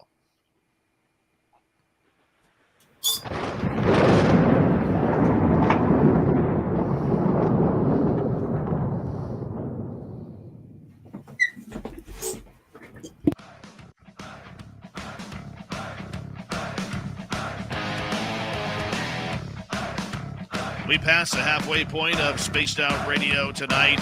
My name is Dave Scott. Thank you so much for joining us. We really do appreciate it. I want to remind you that if you missed portions of this show or others, check out our free archives by going to youtube.com/Spaced Out Radio. Do old Davey the favor, hit that subscribe button. Our website is spacedoutradio.com. We have a plethora of features for you. Rock out to Bumblefoot, read the news wire, check out our swag as well. Follow us on Twitter at Spaced Out Radio, Instagram at Spaced Out Radio Show, and on TikTok at Spaced Out Radio. Final time tonight, Travis Willier Moostoos is here as we are talking monsters and legends all night long. Right before the break, we were talking about the secrets of the Nahanni Valley in the Canadian Northwest Territories, where literally explorers back in the 20s, 30s went in there, didn't come back, and when their bodies were found, they were missing their heads. Now, the heads weren't cut off. They seemed to be ripped off in that area. It could have been polar bears. It could have been grizzly bears, Kodiaks, black bears, maybe a bunch of dirty foxes. I don't know. Travis, I mean, you have heard legends from up north of you. What do you think's going on? There's a lot of mythical creatures still alive. Still get the ice bears out there and whatnot, and these are bears with literally like an ice like forming on the side of them that makes like a shield, so like arrows wouldn't pierce through and stuff. But like hearing some of the tales from the north, there was always this tale like of a society of giants that were actually more sophisticated than the ones we're dealing with down here, and they actually did have a little pyramid and little society built out there with some of the other I should say northern tribes and whatnot. So they did have like trade with them and whatnot, and also too, along with these beings, giants, subgiants, there was also these ancient like reptilians and different kind of like fur creatures like like almost like dog people and like other ancient beings that lived there, but they have a very esoteric society and more highly advanced connections to the universe. They were able to when the cataclysms hit on our planet, they were actually able to leave through a dimension to another moon, habitable moon within our solar system, and live there and just like build society and survive and return to Earth. I imagine if that's what they were coming back, they were spotted there again or seen there again, maybe returning to see if it was habitable again. But there was always these talks of like how some of the giants and beings, mystical beings, left before the cataclysm could happen, and they went to an habitable moon out there. Have you ever studied the case of the First Nation in Nunavut? And I believe it was in the 1930s, and a trader from Hudson Bay Company would come in once every month or two to bring them supplies. And then when he went on one of his supply runs up there, when he arrived, the entire community of a couple hundred people were gone, vanished, no footprints out, fire still burning, clothes still drying. What do you think happened there, if you've heard that story? So many different possibilities happen. Like sometimes like with the polar magnetics out there, it could just totally flip timelines for people out there, different realities. But I've also heard that the Eskimo people and the Inuit people, like they have such a origin story surrounded in mystery, and they come from like the north, like a civilization in the north, like where it was like an Eden, and like I said, if they returned back there, I wouldn't be surprised. But yeah, it's like they talk about they traveled from the further north to down here, like, and they came from a place like a civilization that was like an Eden. They talk about that, and but yeah, like, and they always talk like they can go back there, return there, or they know the way through the ice. Amazing, absolutely amazing. All right, let us go to. We got a couple questions here. This is from Tony in the UK. Hi, Dave, Travis, and everyone in chat. Is it possible that a Skinwalker person could turn into a Sasquatch? No, they're very, very different. Sasquatch beings, the most a person would turn into a Sasquatch is when they become a wild man, and that's like when they return back to the wild and they actually do become like almost like a Sasquatch guy or woman, and they become like the wild again, and they revert back to like their animalistic ways, and it's totally different. But Skinwalker, no, this thing totally takes a human body and kind of turns it into like a flesh cocoon, and then breaks out and just keeps getting bigger as it progresses through eating people and tribes. like I said, sometimes these things would break out, and they just walk into a tribe and eat about 30 people, sit there, and they'd eat everyone until everyone, like, they ate everyone. And they'd be so much more bigger. They get to grow to the size of a teepee and just walk through the woods. And yeah, like I said, they were very malicious, and a lot of bands had to group together to defeat them and send them away. But the one that got real huge and was just unstoppable grew wings eventually and flew into the space, like into sky, like above the clouds, and just kept going. And we don't know where it went. And like, still to this day, that's like one of the worst ones. Like, probably that goes on my number one list. That thing returns, you know, I don't want to see that. But yeah, that thing was totally undefeatable. But Wow. yeah. Wow, that's incredible. That is incredible. Let's go to Amy. Do they, as in the creatures, sometimes leave paw prints just to let you know they're around? Yeah, like if you're talking like your guides, yes. Yeah, and that's usually like a sign, like they're around, they're showing them their presence, like they're protecting, like they're protecting your energies, your area, your person. You know, it's like you know, it could be also too like a sign that you're on the right path. There's these little symbolisms that they give like that. But like if you're talking creatures, yeah, like the cryptids, sometimes like they'll leave like gash marks in the side of houses or in the floors, or like I said, they'll blow out all windows in a home, or, you know, like things will be just mysteriously like, yeah, they do leave paw prints and stuff like that, and claw marks in trees and things. And oh yeah, or dead animals. Let's get to another. Sorry, you kind of broke up there. Sorry. One time we found a horse and it just had its whole neck just twisted, broke, like it was, and it was found in a field, like my uncle's field, and we're like, what could break that thing's neck, right? Like, you know. But yeah, so like there's these, they'll leave signs that they're around or trying to come back or whatever. But yeah, anyway, go ahead. What were you going to say, Dave? Sorry about that. Let's go to LM. Travis, please explain your understanding regarding the origin of tricksters and or death harbingers within your cultural knowledges. All right, so yeah, tricksters. Masaki Chuck is one of them. Very powerful spiritual beings. The tricksters, or medicine shaman men, you know, keepers of the muskiki. The tricksters, they like I said, they could they'll guide you on your path, but like it might be like it's a tricky one, right? Full of little surprises and things, but usually these are blessings in disguise, and it helps people like grow a better understanding of their reality. The tricksters, though, they played a lot of part in teaching, like, so that's like the big point about it is like they play a lot about teaching people and in your life, like especially in your journey.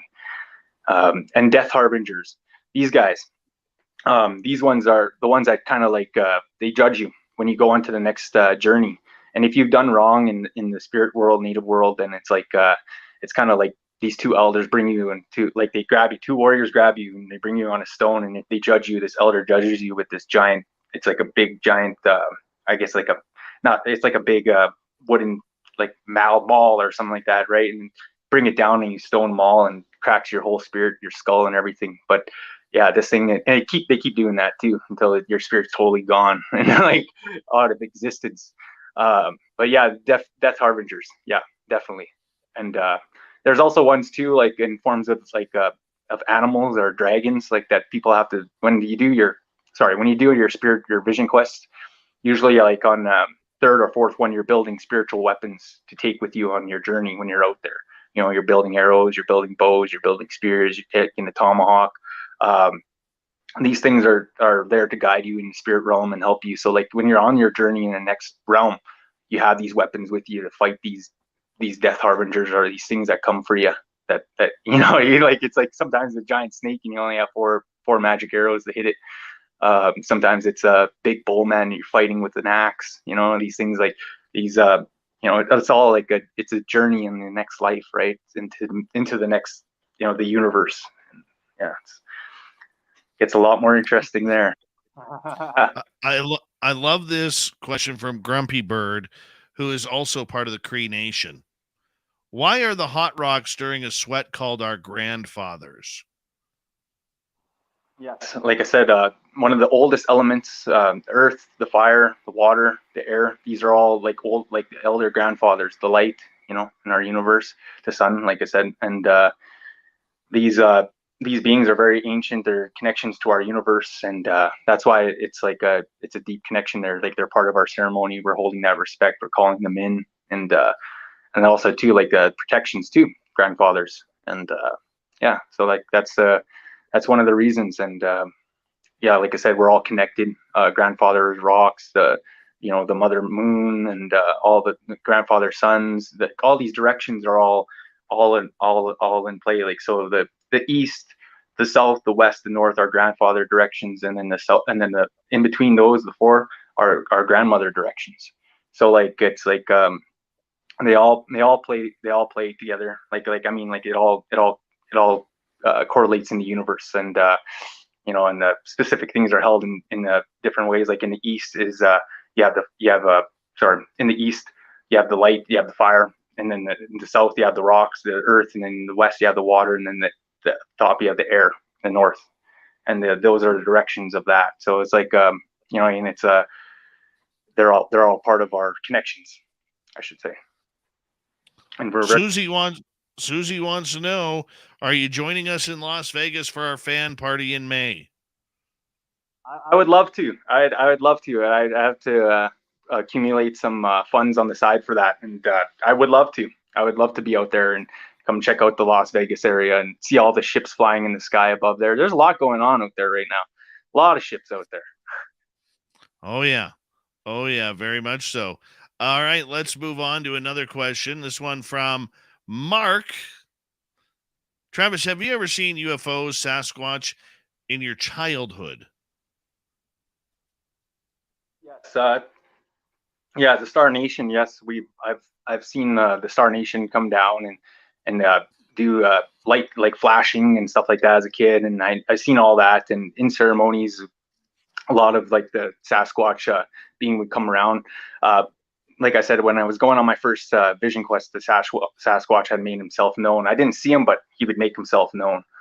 But yeah, but Star Nation, a lot of that. You see them all the time. The ships, the crafts, the visions, remote viewings of them. They're always around throughout my life. Interesting. Yeah, we got to figure out a way to get you to Vegas to our fan party. We definitely have to figure that out. All right, let us move on here, my friend. Bomber is asking, Travis, have you ever heard of people seeing what looks like a lit cigarette ember in the dark woods? When a flashlight shines on it, it disappears. I could sense someone watching. Then I saw that. It was close, and it was moving up and down or side to side. I don't remember. I thought someone was smoking there. Alas, there was not a human. What was this creature? It could have been a fairy, an elemental spirit. Sometimes the Star Nation would come down and like from the northern lights, and it would bring like little orb energies, and these which the spirits would use to show us where to do our ceremonies, or to do like to have a vision quest there, or say that there's an area full of medicines, and or say there will be an area that orb will go, and then the next day there will be like all these plants, like medicine plants, growing because like that the medicine men need or use in that time, and it's all like a gift from creation, and like the universe is like a connection with the people, and their belief with that harmonization of the planet, and yeah, it's a real deep connection. So excellent. Yeah, that's time. I'm going to get to a question that Heather had here. Okay. Because I didn't know about Jasper where this happened. I knew about the one in Whistler that happened, but about the giant that was spotted on top of the mountain. A man died after seeing this in helicopters and a large machine. Is the government doing something with these giant beings? Yeah, I imagine they're interested in what they're protecting, or what they're guarding up there.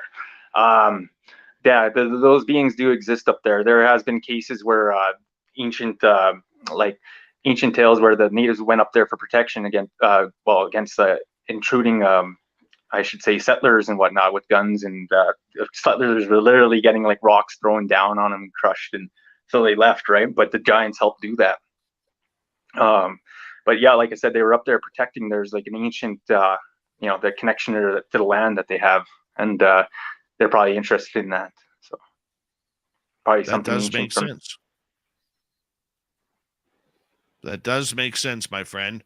I will get you to hold on. And for another question here, let's go to Blue Cruise. Any dinosaur encounters or sightings? There's been a few people that said they seen the alligator clans and spaceships and stuff like that. They've seen those kind of beings, like almost like from the ancient times. They said they came down. But dinosaurs, like in the forests and stuff like that, like other than the creatures swimming in the waters, I haven't seen any like raptoids or anything like the ancient dinosaurs just yet.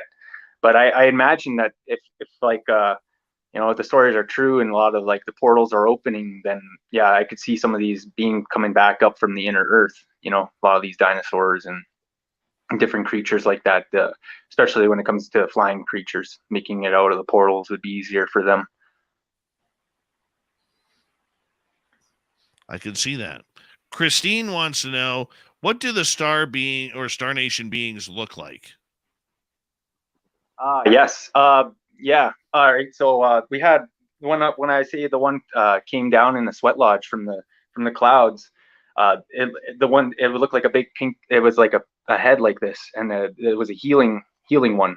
This one was like about healing, and it was there to heal the people in the sweat lodge, and it was just flying around in this energy, just like, and it was able to form its in this energy, like it was able to form its like form, and it was like sitting in the circle in our ceremony and everything, and but yeah, like when the guy said when it left, like after that it went away, like, and then the guy opened the doors, the round was over. The guy that was bringing in the rocks was like, you guys should have seen it. This cloud just like flew over the sweat lodge, and you just seen this like energy just pouring into the sweat lodge when you guys were singing in there.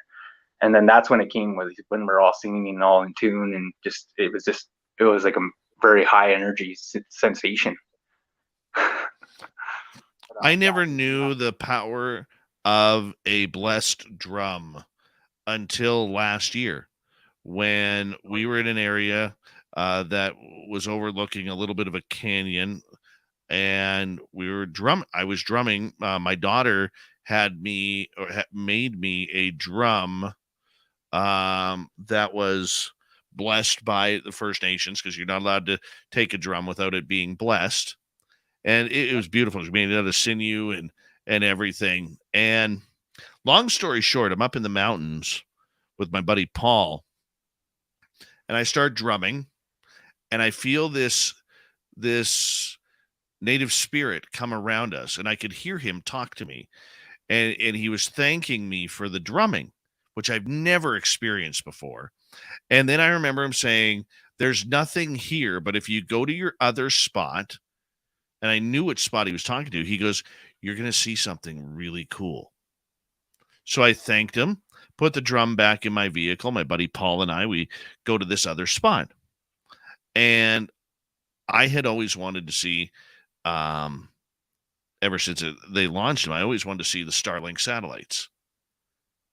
And so we pull up to this other spot. On the left of us, we have Starlink flying by. And on the right of us, we are surrounded by the Northern Lights dancing all around us. So this male native spirit gave us that gift in return for the drumming that we had provided for him. And I was never really sure about it, because I do have a little bit of skepticism, believe it or not. I do have some skepticism, but that was powerful for me, my man. That was very powerful. Like, wow. They are very powerful, like power bags, because like the power they can like open to, so it's yeah. Oh, very much so. Very much so. All right. We got one final question. We got 3 minutes. Eric is asking, is copper fatal to giants? Yes, a lot of the weapons that were made out here were made with copper. We were taught that envision. We traded a lot of copper with a lot of different societies across the world and stuff like that out here. We did use it. We did mine it. There's a few traditional names that actually like are based around these tribes and people that actually were gifted with the metals. And nowadays they translate them out to like Iron Man and different last names like that. But yeah, they did. We do like I still like in like we still do have a bronze axe, like things like that. Yeah, heads and things like that. So they were worked with. Metal was worked with in the ancient times as well. You know what? We got time for one more. Mr. Cohen here in beautiful Washington, D.C. is asking, does anxiety or panic attacks have anything to do with the other side? Usually this is more of like just like an energy imbalance. Usually it's more personal than other side attacks. But if you feel that it is like an energy attack, then would you just center yourself in meditation and surround yourself with like a beautiful light, and just like kind of just meditate into that and allow yourself to flow with that. And like I said, that will just help you center yourself and keep any of like spiritual attacks or any kind of like that from your mind or anything. So but yeah, like it's usually just like just a off balance kind of thing. So excellent. Well, 1 minute to go here, my friend. What's up with you over the next little while here? The next little while here, I got a few things like in the works, like in terms of like seeing me in some films coming out, but also like I did a little bit of work. That show Last of Us is out. I did a little bit of work on there,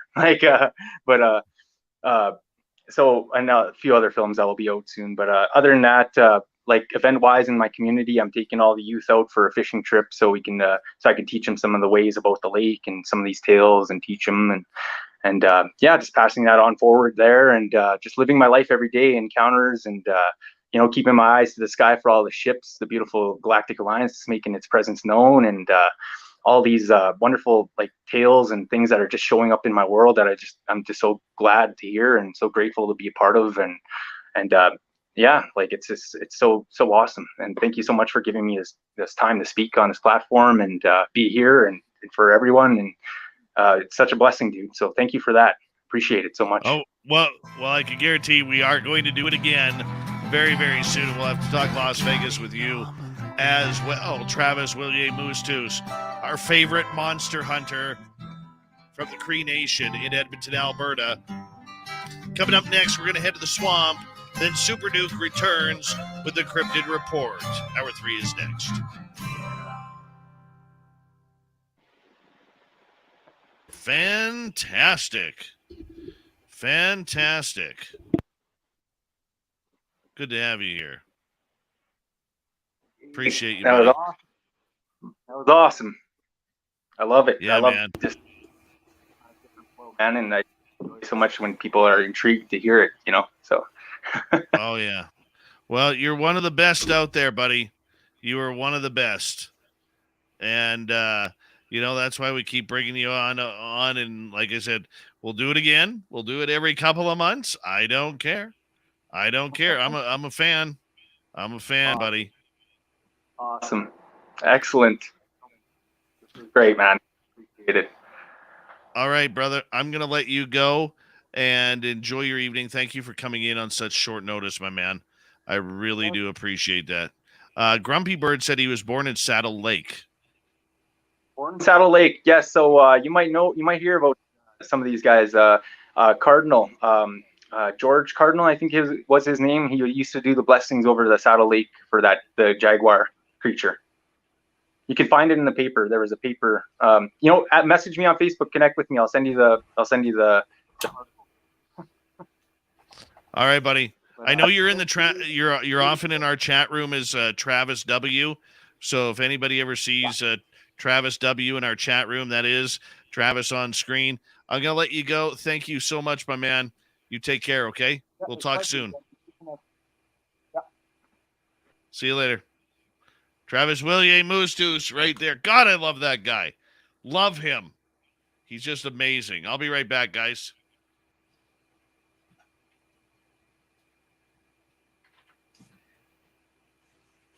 There goes Dave. Ugh. Crush back cat again. Nonetheless, come to Vegas. Got 1 million art cards. Maybe not 1 million, but got plenty of them. And hang out with all the weirdos and everything. It's going to be a good time. I went last year.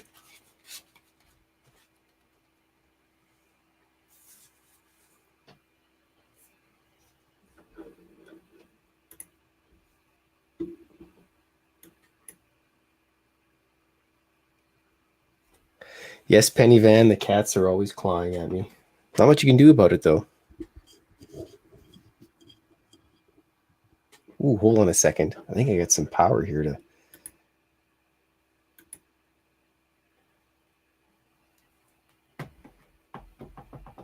Let's see here. Oh, wait a minute.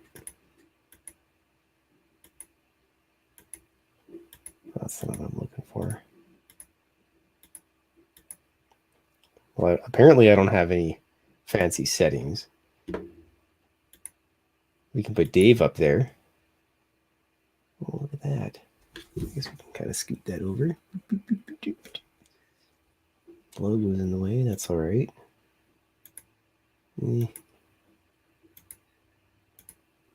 There's a whole bunch of options, and I'm not very fluent with this. So, look, there's Super Duke.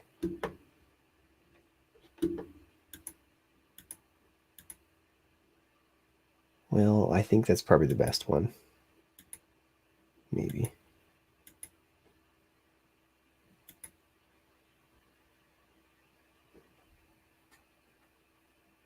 Yeah, I think that's the best we're going to get without me totally ruining the entire thing.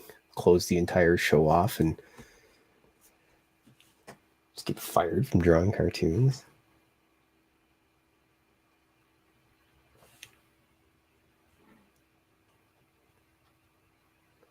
Telepathic phone, eh?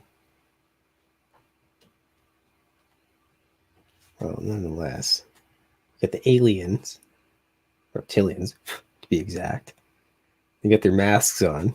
The one guy's going to go with his tinfoil hat mask. Brilliant idea.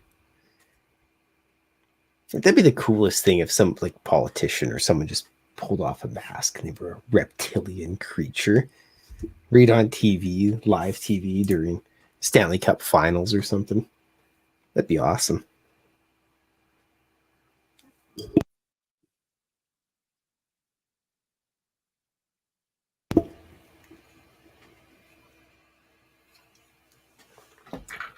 Well, I'm out of tea, so Dave's gonna have to hurry up and get back here because I need some tea, and he's probably outside getting attacked by a Sasquatch or something. I've drawn Dave before. I got a picture of Dave here as a cartoon. Ugh.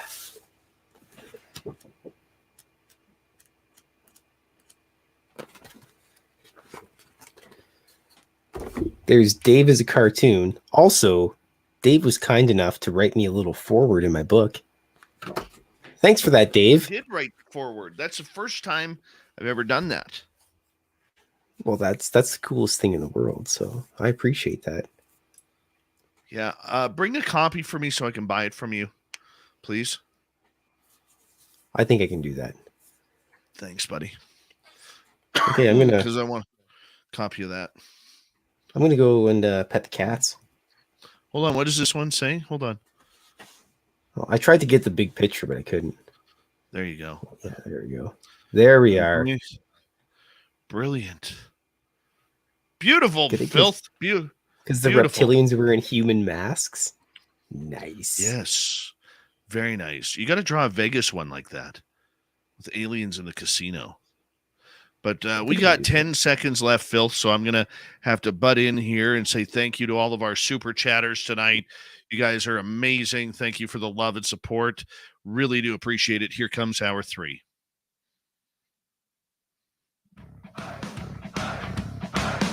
Would you like to connect with us? Head to spacedoutradio.com for all your latest show info. Now, back to Dave Scott and SOR. Third and final hour of Spaced Out Radio is now underway. Thank you so much for joining us. We really do appreciate earning your listening ears wherever you are on this beautiful planet we call Earth. Hello to everyone listening in on our terrestrial affiliates around North America, digitally on Odyssey Radio, TalkStream Live, at KPNL. All of our archives are free. Join us at youtube.com/Spaced Out Radio.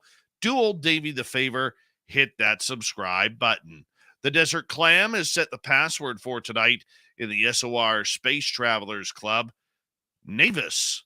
Navis is your password. Use it wisely, Space Travelers, as the Clam sets the password each and every night right here on Spaced Out Radio. Our website is spacedoutradio.com. We have a plethora of features for you. Rock out to Bumblefoot, read the news wire, check out our swag as well. Follow us on Twitter at Spaced Out Radio, Instagram at Spaced Out Radio Show, and on TikTok at Spaced Out Radio. It is time once again to head to the swamp. Our resident swamp dweller takes us on another spooky journey. Hi, Spaced Out Radio listeners. This is Swamp Dweller. It's time for your nightly dose of spookiness on the show. If you have an interesting encounter or a spooky story that you would like to share, be sure to submit them in at swampdweller.net. You can also find our YouTube channel at youtube.com/swampdwellerreads. Now, let's chill out, relax, and together, let's enter the swamp.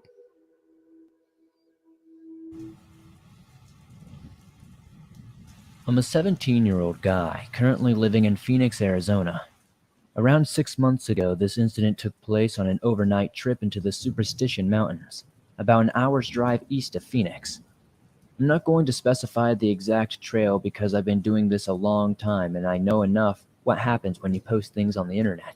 Whether it's a golf course, abandoned mine, ghost, or whatever it may be, people usually come flocking with a lot of trash and loud music. Anyway, this trail I was taking was an 8-mile loop through a canyon, a simple in-and-out overnight trip.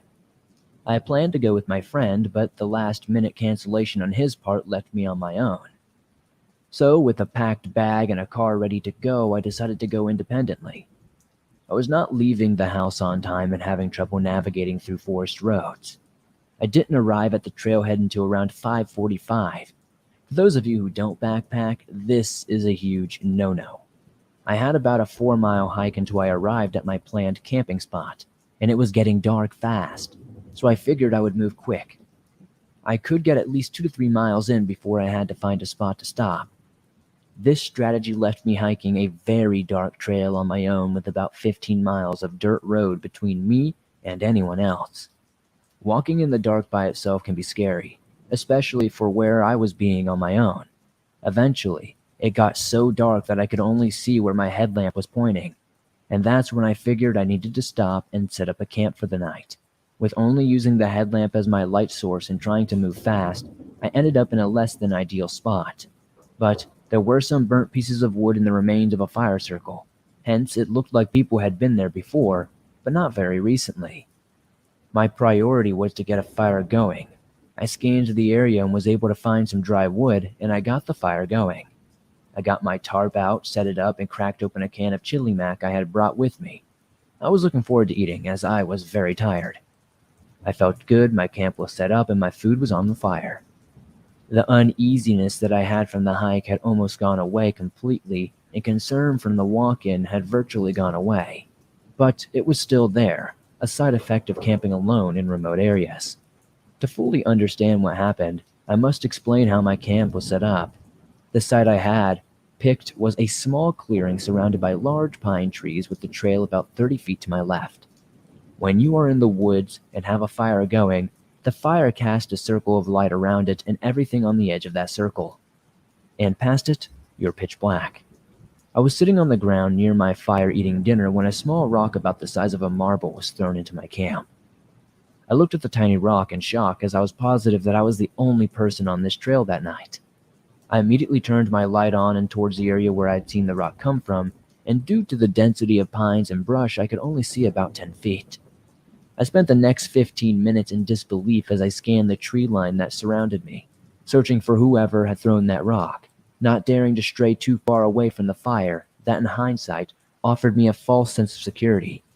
After sitting back down and spending the rest of my time on high alert, I convinced myself that I had somehow kicked the rock or it had fallen from a tree. I went to sleep that night not expecting the pure terror that would unfold. I woke up to the sound of rustling leaves, barely inaudible if you weren't listening for them, but they were there. Still in a sleepy daze, I heard the rustling of leaves, harder to hear as I assumed they were moving away from me. I went to grab the handheld flashlight that I had next to me when I had fallen asleep, but the more I looked, the more scared I got as I realized that it was no longer there. I stood up in my sleeping bag, ducked out of my tarp, and looked around. I could see the light off in the woods. It couldn't have been more than 15 feet away. It was my flashlight lying on the ground in a pile of leaves. This is one of the few moments in my life where I have almost crapped my pants. The flashlight that I had left sitting right next to me when I had fallen asleep a few hours ago was now 15 feet away from me past the tree line in the woods. I hurriedly slipped on my boots, clutching my knife in my other hand and keeping my head on a swivel. I weighed out my options, staying here and waiting out the night or attempting the 3-mile hike back to my car in the dark. I figured that whoever or whatever was out here with me was going to have a better advantage if I was out on the trail without a light, so I decided to stay in the camp and wait it out. Eventually it came back. I could hear it walking through the woods. It was far off, but I could listen to it. It sounded like someone leisurely walking by, like they were on a stroll without a care in the world. Sometimes it would wander too far away and I would lose the sound of its steps, but then an hour later, maybe 2, it would return still faint as ever. This went on for 3 or 4 hours until I listened to the steps get closer and closer until they were easily 7 feet away from me. The fire had been tiny as I had run out of wood in my pile. The footsteps stopped and everything went silent.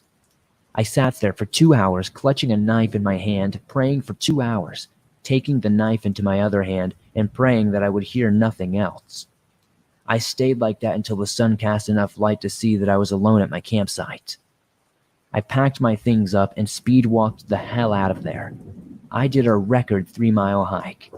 I arrived at the empty dirt road where my car was parked and nearly sprinted to it as I unlocked my Subaru, jumped in and drove, and didn't stop until I was at least 20 miles away. I had stopped at a gas station in Apache Junction to buy a Red Bull, mostly just to see and talk to another human being. As I exited the store, I read what was written in the dust on the back of my window. It said, "Sleep well." Many things have happened to me on my various adventures, especially through Arizona, but this was the most mysterious and scariest day by far, so I thought I'd share it. There is a seriously deranged person living in the Superstition Mountains. Do yourself a favor and stay far away from there. And that's why we love the Swamp Dweller around here, taking us on adventures and journeys each and every night, Monday through Friday, to kick off hour number 3 of this show. Yeah, if you want more, he's got thousands of stories just like that. Go to youtube.com/Swamp Dweller Reads and move on from there. All right. It is time once again for us to go from the swamp to the forests and mountains of Montana. Super Duke from World Bigfoot Radio returns for the Cryptid Report. Super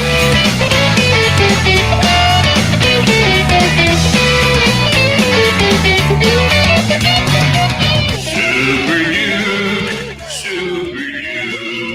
the Cryptid Report with Super Duke. Yeah, Super Duke from the World Bigfoot Radio, your resident Sasquatch ambassador, and the man, the myth, and the Motorhead legend. Yes. Lemmy is my spirit animal. Yeah. Lemmy is your spirit animal. God bless Lemmy.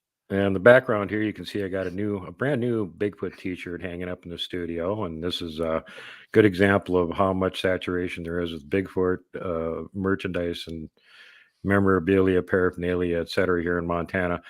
This is from Lincoln, Montana, a dinky, tiny, itty bitty, inconsequential little speed bump in the road. And yet they have their own Bigfoot t-shirt. Like every stinking little town in the state has their own Bigfoot t-shirt. Missoula has several. It's ridiculous. Anyway, the reason that got changed around, you guys might recall if you're paying close attention, I had the Boggy Creek Folk Monster up there for a long time. Well, I finally got Keith Crabtree recorded. So now it's time to change t-shirts around. So you can look forward to him being on an upcoming episode. I also have lined up to record Danielle Diva. We're going to talk about one of her countrymen from a long time ago, Count Vlad Dracula. So I'm sure that show will be very interesting. We're going to clear the air and get some actual historical information on this guy out there and quit relying on drunken Irishmen that were never in the country to write stories about him. And that would be Bram Stoker. Now, on another interesting note, we have like 3 reports tonight, if I can manage to get through all 3 of them. First one is something that doesn't pop up a lot where you get reports from over in Europe. But Deborah Hatswell, British Bigfoot Research, on her YouTube channel brought this one up. There was a gentleman in Scotland, of all places, doing a little nature hike around the woods by himself, and he's got his camera with because he likes to walk around the woods and take pictures. And he sees something he has never seen before. And being like most normal humans, he doesn't sit there and try and take a bunch of pictures of it. He panics and runs away. But he at least, since he's got his camera there and he's taking pictures already, snaps one shot of it before he runs away. And like most of these type of pictures, it's kind of a black blob. You can go and look at it if you want and try and figure out for yourself what it is. Now, the UK residents are fairly well convinced there's no such thing as Bigfoot there. So since the picture is taken at Loch Skeen, they have named it the Loch Skeen Gorilla, which I find absolutely hilarious. Dave, remember 150 years ago when all those reports were coming in about escaped gorillas all the time? And there always must have been a circus nearby and the gorillas escaped off the train. And that's what the guy saw in the woods. Yeah. The British are doing the same thing all over again. If they see anything that looks like a Bigfoot, it must be an escaped gorilla, right? Of course, it's always an escaped gorilla. It's always an escaped gorilla. So anyway, if you guys want to check out the escaped gorilla picture, you can go over to her group or her channel on YouTube, Deborah Hatswell, British Bigfoot Research. Now, for our second one, we got comes in from the Yukon, which anybody, if you're living up in the Yukon and you're interested in doing Bigfoot research, move somewhere else. The Yukon Sasquatch are notoriously incredibly dangerous, and that is like the worst place, maybe outside of Nahanni Valley, that you could try and do research on them. You might as well become the Jane Goodall of the face eaters. It's not going to work out well. So anyway, this report, like I said, was sent in to Kelly Shaw, who was just recently on my show for 3 weeks in a row, from a guy named Russell. And it's called Giant Yukon Sasquatch Roars in Man's Face as Victims Sprint for Cover. He says, "Greetings, RMSO. I'm Russell. The story I want to report is not mine. It's my parents. It happened when I was just 5 years old, little baby. In 1992, my father and mother were very poor. We lived in a cottage about a mile away from the small city of Mayo, Yukon, Canada. My dad was working hard saving money so we could get out of there and live a better life in some better city. We had a German Shepherd named Barney. He guarded the house. Well, this all happened in the winter of 1992. It was evening and was snowstorming. My mom was in the living room with me, sleeping in her arms. My dad said that he was going to enter the garage and fix the car and something, that car axle that was slightly loose. The problem is the garage is only accessible by the outside. So he left and took Barney the dog with him. By the time he finished fixing the car and closed the garage, he noticed Barney looking in one specific direction. Without warning, Barney ran barking in that direction, fading into the snowstorm. My father ran after him, yelling his name. He ran for about 8 yards when he saw a huge shadow coming in his direction, walking on 2 legs. My father told me he thought it was a bear for a second, but then as the shadow approached, he noticed it had a coned head, wide shoulders, long arms, huge hands, massive muscles. Its entire body was covered in jet black hair, head to toe, and he saw its face that he describes as a mix of an orangutan face and a human face. And I find that interesting because the first thing that I saw back in 1972 in northern Minnesota looked orangutan-like. Its entire body covered in jet black hair. Like I said, the thing stood in front of him and roared at his face. This exact moment, he sprinted to the house and locked the door. He said to me the sound was so loud his ears rang. It woke me up and I started crying. My mother asked my father, what the hell was that roar? He didn't say anything. He just grabbed his shotgun and said to my mother to hide in the wardrobe with me. She managed to make me stop crying and stayed silent inside the wardrobe. While my father said he looked out the window and he saw something that made him fear for our lives. He saw the creature that roared at him outside looking at the house, but now there were two more of these creatures with him. One was jet black like the first, but smaller. Dad swore to me the smaller one had breasts. The third one is even taller than the other two. It had grayish tan skin and snow white fur, but wasn't as bulky as the one that roared at him. Dad said the creatures started looking at each other, and he heard them making a sound that he said sounded like some kind of a gibberish language. He could see their mouths were moving very fast and could measure their size according to the trees outside. The bulky one that roared was about 9 feet tall. The one he took to be a female about 7 feet, and the big white one he puts at 11 feet. At this point, Dad said to me that he just stood there in the living room waiting for them to try to barge into the house so he could shoot them. He waited for hours, and nothing happened except for the sound of little rocks being thrown at the house. The noises stopped, and he saw the clock. It was already 7 a.m., and he said to my mother to lock the door because he was going outside. He got outside with his shotgun and found 3 different tracks, human-like tracks. He measured one to be 53 to 55 centimeters, the other one about 60 centimeters, and the really big one over 70 centimeters. He ran the same direction Barney went and found Barney's corpse 20 yards from the house. His head was crushed. He's sure that one of the creatures that killed Barney. Barney was a big German shepherd, and by the look of his corpse, he was easily killed. Dad buried him in the yard of the property. 2 weeks after this event, my dad got enough money for us to move to the city of Whitehorse and buy a house there. We moved, and I live there to this day. I'm certain that Dad saw 3 Bigfoots that day. I hope the story interests you. Thanks for reading it. Kelly Shaw responds, thanks for sending your parents' sighting report and experiences. 53 to 55 centimeters, around 21 inches. 60 centimeters, 23 inches, and 70 is around 27 inches. Even the smallest one was huge. Do you know what your father used to measure the Bigfoot tracks? Did anyone take any photos of the tracks?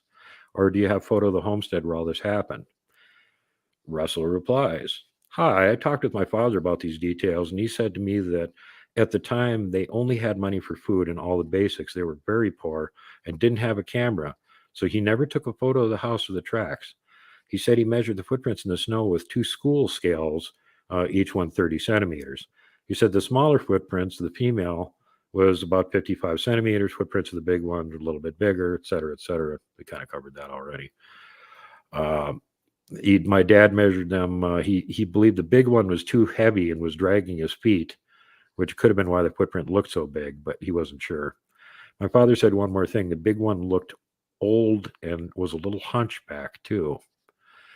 So there you go. Got a report from Rocky Mountain Sasquatch, and that came from Kelly's blog site, where he generally posts between 3 and 5 reports per day. So if you guys want to catch a lot of extra content that you won't be seeing anywhere else, he has people all over the place sending him in. And recently he had there's like a kind of an isolated village in Ontario. There aren't even any roads to it. You have to get in by plane to get there. And they've been having all kinds of Bigfoot activity, and there aren't any Bigfoot researchers in the area. The nearest one would be Blaine Tyler, and he's like, I'm not going to rent a plane to fly over there. I got plenty of Bigfoot where I'm at. So they're sort of like doing their own research and trying to get information and pictures of tracks and reports of anything that's happening around the area and sending them on to him. So, if you want to keep up with what's happening in Ontario right now, Rocky Mountain Sasquatch is actually covering it. So there's some interesting stuff right there for you guys to look at. And now, if we still have enough time, I can get through this military. We got 3.5 minutes, Duke. 3.5 minutes. That's not sure I can make it through this one. Pretty long. Fort Lewis Army Base, 1966. This one's a little bit shorter. Sighting occurred February 27. No, that one's too long too. Sorry. That's all right. Just take The too old long to go Super through Duke. some of these reports because they generally really hard to find short ones that are like 2 paragraphs or something. I hear you, my man. I hear you. But you know what? I don't know what the snow is doing in your area, but around here it's melting like anything right now. I might actually even be able to get into my territory here if this continues. It was supposed to be snowing today, and the temperatures were too warm, so we just got drizzle. They're calling it wintry mix right now. But yeah, last night it was in the 40s. So it's been melting day and night for a few days here, which is, of course, putting out the big fog bank. It's like London fog, and you have the gray overcast sky. So even though it's warm, it's not like appealing warm. It's gloomy, miserable, wet, dank warm, but at least it's not in the single digits. And it's around here, nobody's used to this. They're all complaining about it. The locals are all bitching. It's January. Why is it raining? Oh my, I know the feeling, but we're all around here wondering what the heck is going on too. Like it's been raining almost 24 hours here. And then we're supposed to go into this weekend at like minus 20 Celsius. Yeah, it's supposed to drop here in a couple of days too. We're supposed to be down night after tomorrow. We're supposed to be down in the sub-zero again. So yeah, definitely need it. Need it for them forest fires, man. We got about 90 seconds left with you tonight. Tell everybody where they can find World Bigfoot Radio. Now you can find me on Odyssey, BitChute, Rumble, and Bright Eon. You can find my support groups on Facebook, Montana Bigfoot Project over there. We show all the research coming out of Montana and other places. Kelly Shaw that posts stuff there a lot. And also World Bigfoot Central on the MeWe social media platform.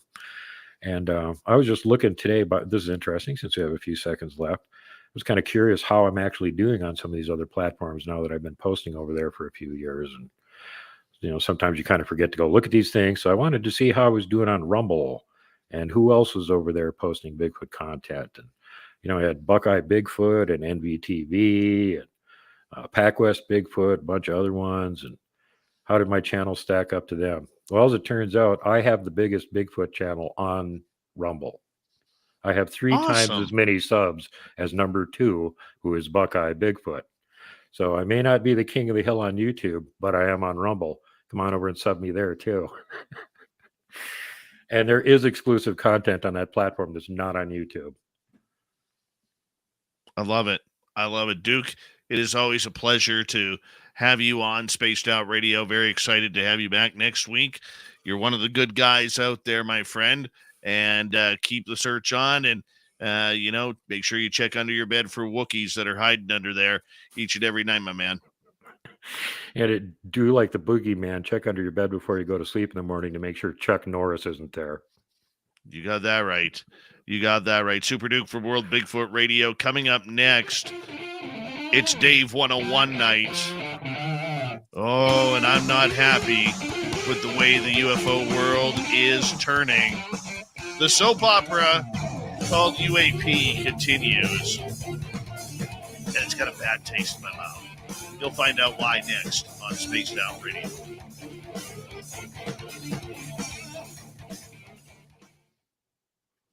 Super Duke, Super Duke.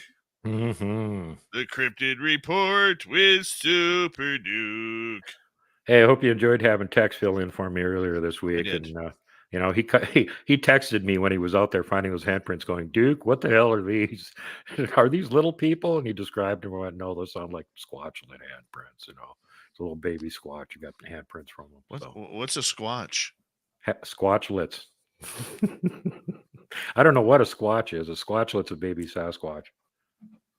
Okay, I'll give you that one. It's like a baby Gugwie's a guglet. Guglet. The old Guglet. They're so cute, or you just want to hug a little baby Guglet right before it bites your face off. We are called face eaters after all. Don't hug a Guglet. Oh, yes. Oh, yes. I get you. I get you, my man. Oh, and this weekend, I'm actually going to be doing some more reports from the de facto Sasquatch. I'm going to do a whole show of narration of report after report after report after report after report. So if you guys like those shows where you just listen to lots of Bigfoot reports, you'll have all kinds of fun on Sunday. Excellent. Excellent. Meanwhile, you guys all rock. Dave, you are the king, and I got to go. Love you all. See you later. All right, buddy. All right, buddy. Super Dave, he's so brave. Duke. Saw Bigfoot, didn't run away. Brought his friends and his kid there too, and came back another day. Look out! Here comes a Super Dave. Look out! Random guy. Flies UFOs like random guy. Gonna build a theme song for you. Got some interesting, fun news tonight, too, after the UFO report. No, what do you mean UFO report? The Dave 101.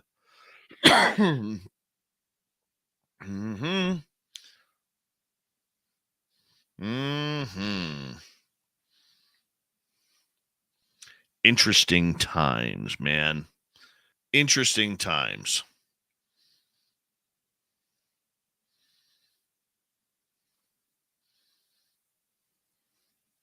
Random guy.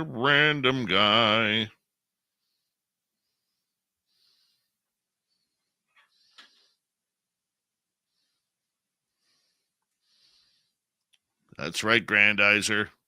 I've got a lot of problems with you people, and now you're going to pay for it. You're going to get it. You're going to get it good.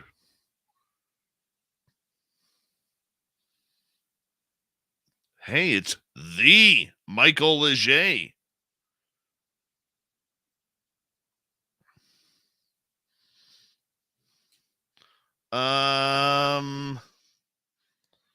What do we... No, that was in confidence.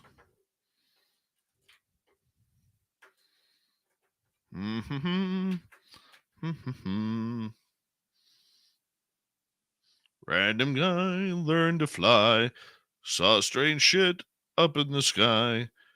Who's gonna save the random guy? Yeah, that is my back scratcher. Look at that thing. That thing's evil looking, man.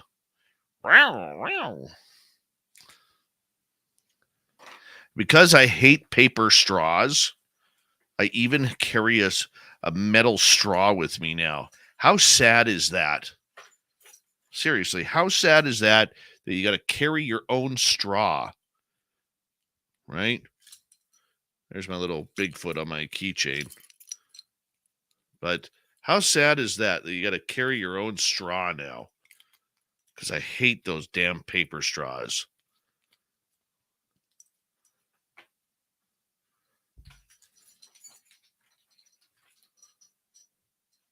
Those things are evil. Paper straws.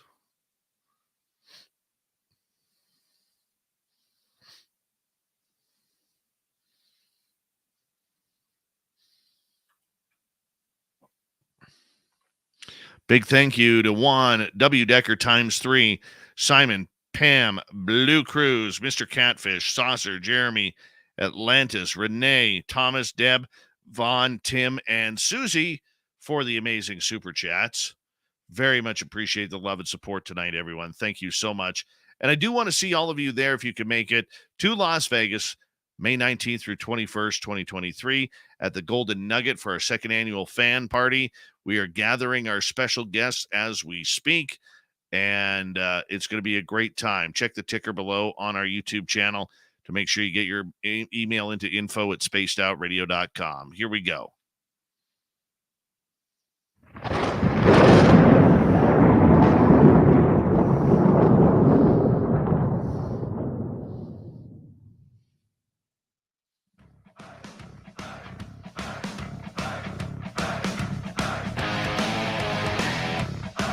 We rounded third. We're heading for home tonight on Spaced Out Radio. Thank you so much for joining us. My name is Dave Scott. Very much appreciate earning your listening ears. Want to remind you that if you've missed most of this show or others, check out our free archives at youtube.com/Spaced Out Radio. Do old Davey the favor, hit that subscribe button. Our website is spacedoutradio.com. We have a plethora of features for you. Rock out to Bumblefoot, read the news wire, check out our swag as well. Follow us on Twitter at Spaced Out Radio, Instagram at Spaced Out Radio Show, and on TikTok at Spaced Out Radio. It is time once again to yell at all of you to get off my lawn because it's the Dave 101.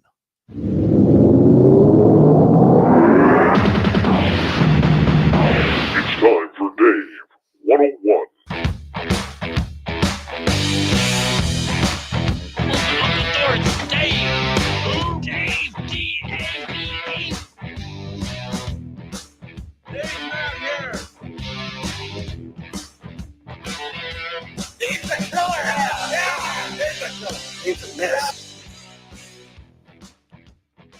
Well, I think it's almost time to wave the white flag when it comes to disclosure because it's pretty much time for ufology to give up. What do I mean by this? Well, the way things are going right now behind the scenes that many of you may not be following is that there's a little group out there that is coming together politically in order to take over the UFO topic. It's all happening in Washington, D.C. If any real journalist was actually covering this subject, they would know about how strange, how weird, how trying this subject actually is. But no, because it's UFOs, it doesn't get the coverage that it deserves with what is going on. Because realistically, this Enigma group that's out there, Enigma Labs, that are brand new, well, they're about to take everything over. I hate to say it, but I think it's going that way. Recently, we have learned that MUFON, the Mutual UFO Network, and their executive director, David McDonald, has been in Washington, D.C., talking about trying to get MUFON in as the civilian coordinator for all civilian reports. Well, Enigma wants that. They've said it on their website. Enigma has allegedly already has a contract, which I found out today, with Arrow, the UFO group, and Mr. Sean Kirkpatrick, who runs it. Well, Sean Kirkpatrick and his team were also talking to MUFON. They have been pushing towards getting Enigma Labs underway and in the door. So that's two. Do you see where I'm going with this connection here? So when you add it all together, NASA is working with Enigma. Arrow is allegedly now working with Enigma. And does MUFON fall into that category as soon to be working with Enigma, although it hasn't been announced? This Enigma Labs is literally run by a billionaire with a millionaire who is putting it all together.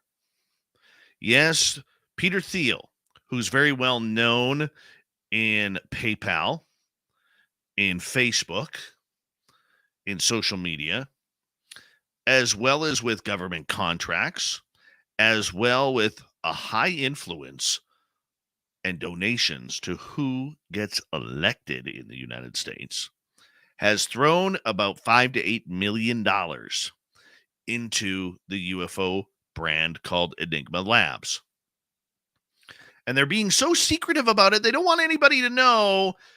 It's like they're embarrassed that they don't want people to know who's involved with them. Yeah. It all seems a little too fishy.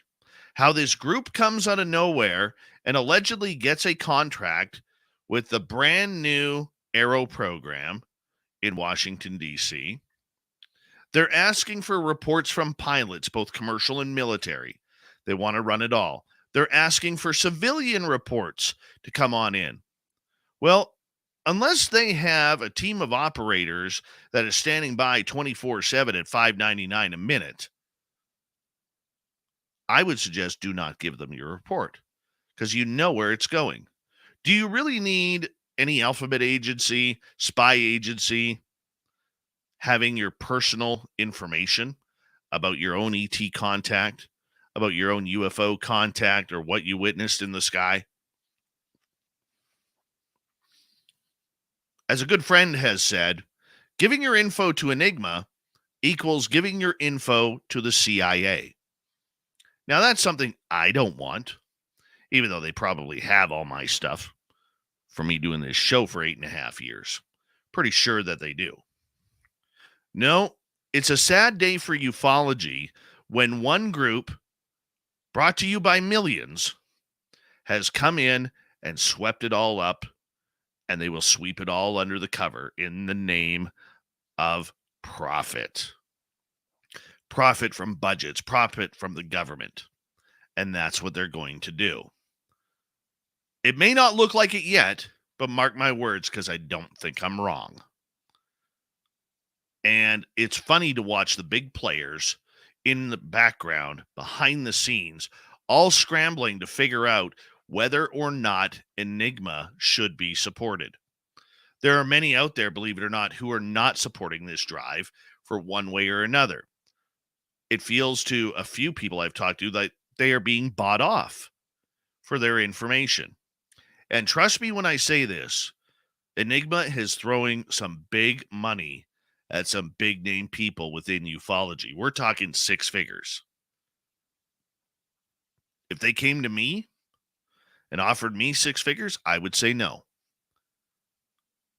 I would, because I don't feel comfortable with their end goal. It would have to be millions, because I'm worth millions.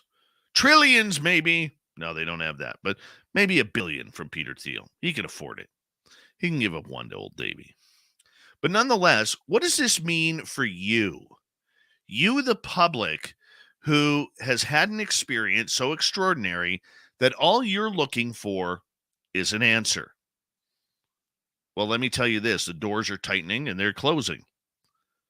If you don't want big government and big government agencies to have your personal phone number, address, the color of your bathroom sink, how many pairs of shoes you have in your closet, and how many forks have gone missing from your utensil drawer. How does that happen, by the way? Spoons at my house. Nonetheless, it happens, it's happening, and it's very uncomfortable. Because now, if MUFON does jump on board with this, where does the public go for their reports? Who do you hand them to? Can you trust the MUFON field investigators, even though they had no say regarding any of these meetings? I think if it comes out that MUFON has indeed joined up with Enigma Labs for reporting, I think you're going to see a giant walkout from MUFON members. I really do. I'm also hearing that some of the board of directors and people high up in MUFON are not very fond of the plan that is going on. Remember, MUFON was started as being a watchdog for the people who didn't quite understand why their sighting was being called silly things like swamp gas or Venus in the sky. Yes, MUFON was supposed to be the ones for the people, the voice of the people who didn't have a say in ufology. But they are dying for popularity and to be in the UFO game so bad that they can't understand the difference between rolling a 7 with 2 dice or rolling snake eyes. To them, it's the same. They've rolled snake eyes, which means They will get into bed with anybody they want, give up whatever information they want, all in the good name of having the MUFON tag to disclosure. And I've talked to people at MUFON about this, and I said, hey, guys, aren't you supposed to be there for the people? Aren't you supposed to be there for what we are talking about?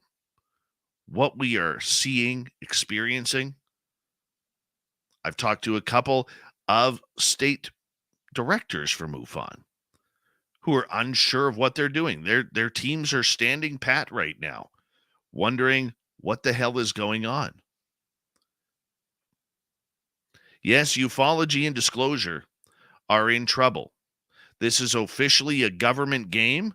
Exactly what all these old-timers, these dinosaurs of ufology, have been claiming for the last 5 years since the inception of the To the Stars Academy.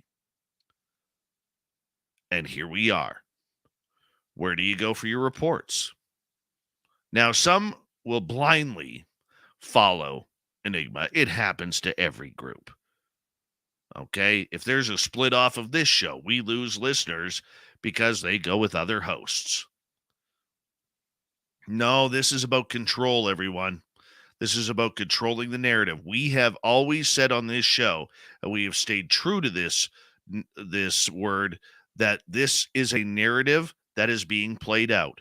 We've said since the beginning to be careful for what you wish for.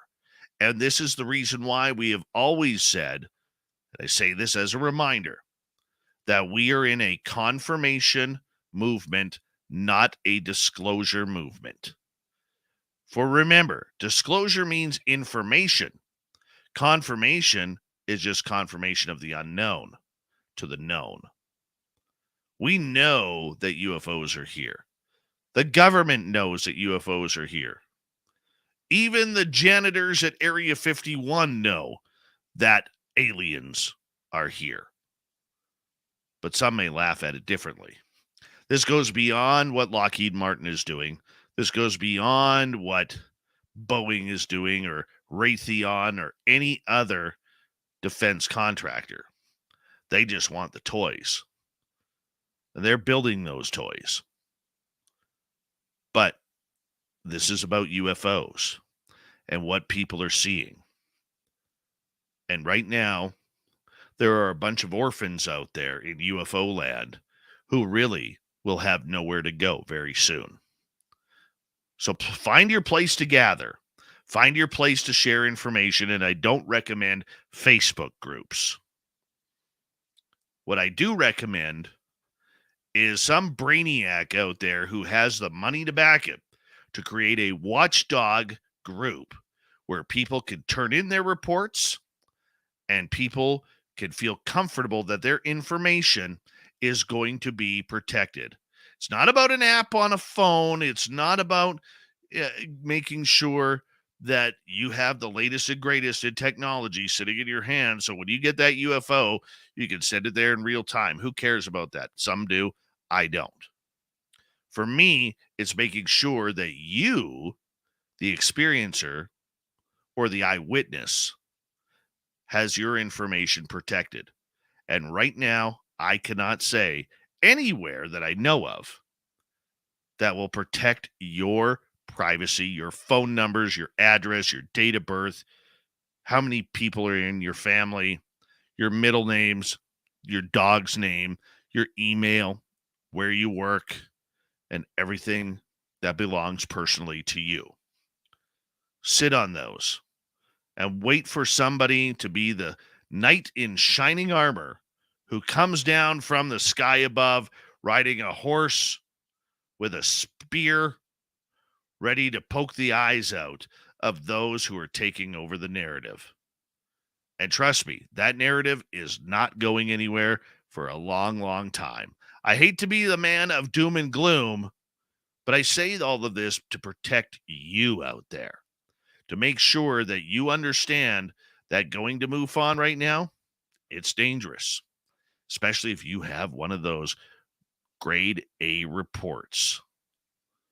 Just sit on it for a while. Watch how this plays out, because it isn't getting any prettier, and it's only going to get uglier. And that ugliness happens to be Enigma Labs. That is your Dave 101 for this week. Do me a favor when you see it on YouTube, leave me a comment below. Let me know what you think. What is your ideas? You think I'm right? You think I'm wrong? You let me know, because I want to hear from you. It's time for the news. What time is it? It's time for Shirky Poo's news! Let's get right to it. Yep. Well, this bird really became its own prey.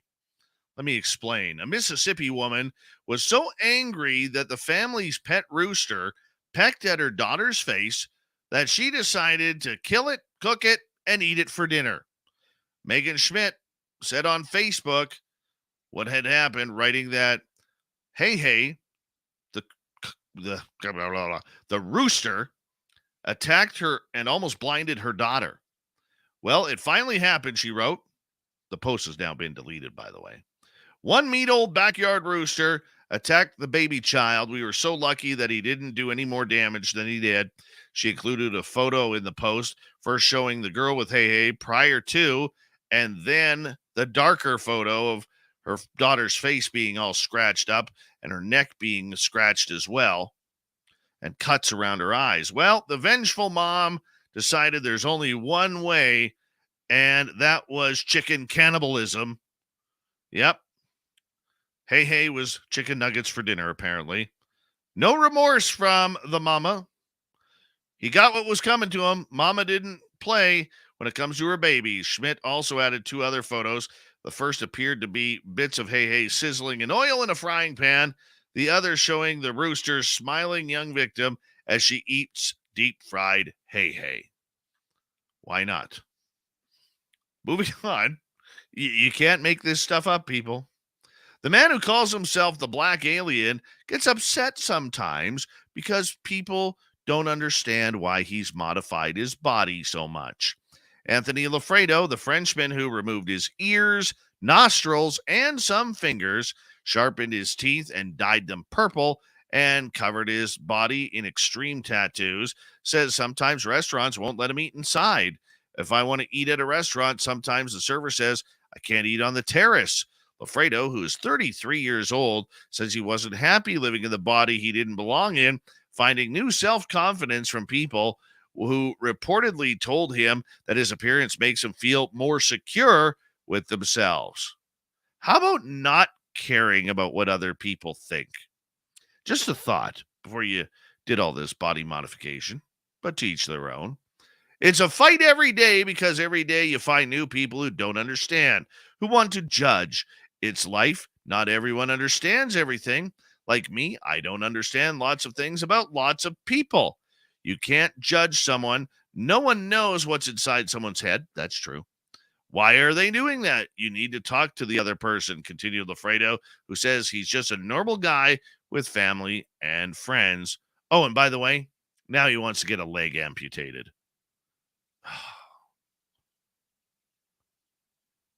Okay. 45 going on 18. A wealthy software developer has gone to extremes to find his version of the Fountain of Youth through an initiative called Project Blueprint. 45-year-old Brian Johnson spends millions of dollars to get the heart of a 37-year-old, skin of a 28-year-old, and fitness and lung capacity of an 18-year-old.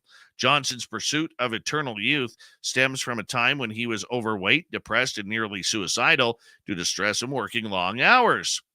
Johnson, who sold his payment processing company Braintree Payment Solutions to eBay for $800 million in cash when he was in his 30s, now has a team of 30 doctors and regenerative health experts overseeing his regimen. His goal now is to have all his major organs, including his brain, liver, kidneys, teeth, skin, hair, penis, and rectum, functioning as if they belong in the body of a person in his late teens. What I do may sound extreme, he says, but I'm trying to prove that self-harm and decay are not inevitable. Johnson eats a strict vegan diet amounting to 1,977 calories per day, does an hour-long high-intensity workout 3 times a week, goes to bed at the same time every night, and wakes up every morning at 5 a.m. He also takes 2 dozen supplements, drinks green juice packed with creatine and collagen peptides, and brushes and flosses his teeth while rinsing with tea tree oil and antioxidant gel. Well, it's a good experiment. Finally, maybe she's not a big fan of the Teenage Mutant Ninja Turtles. Question had to be asked after a Florida woman was pulled from a storm drain for the 3rd time in just shy of 2 years. Delray Beach Police said they responded to a call of someone possibly in distress while swimming in a canal, but they say the woman didn't respond to their question about whether she needed help. Instead, she climbed into a storm drain pipe. The woman went further into the pipe, but eventually firefighters got her out. The police and fire rescue team members used a ladder and rescue hunters to get her. The woman, identified as Lindsay Kennedy, was said to have minor injuries. She was taken to hospital. Police said Kennedy was rescued from the storm drain back in March 2021 as well. That is your news for the night. Hope you enjoyed it. It's awfully odd. And a big thank you tonight to Super Duke from World Bigfoot Radio, to Swamp Dweller for providing us with another spooky story, and of course our guest tonight, Thomas Willier Moostoos, our resident monster hunter. We got Mr. Ron Bumblefoot Thal rocking in the background with Little Brother is Watching. Bumblefoot is the official music of Spaced Out Radio, rocking us in and out of every single show. Get your horns up for the guitar god himself. Special thanks to everybody listening in at home, at work, in your cars, wherever you may be. Thank you to everyone in our chat rooms tonight. YouTube, Twitch, LGAP, Spreaker, Facebook, LinkedIn, the Space Travelers Club, and on Twitter at hashtag Spaced Out Radio. I know you're out there somewhere. Remember, this show is copyright by Spaced Out Radio and SOR Media Ventures Limited. Thank you so much for choosing to share your evening with us, because together, my friends, don't make a mistake. We're watching. We own the night. Mr. Bumblefoot, we need a favor. We need you to take us home.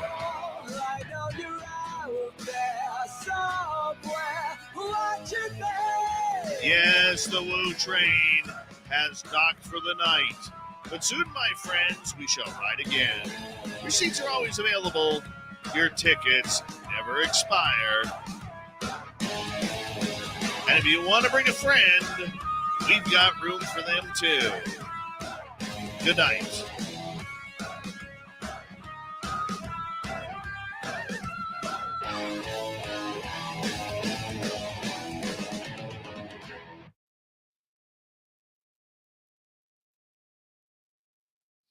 That was fun. That was fun.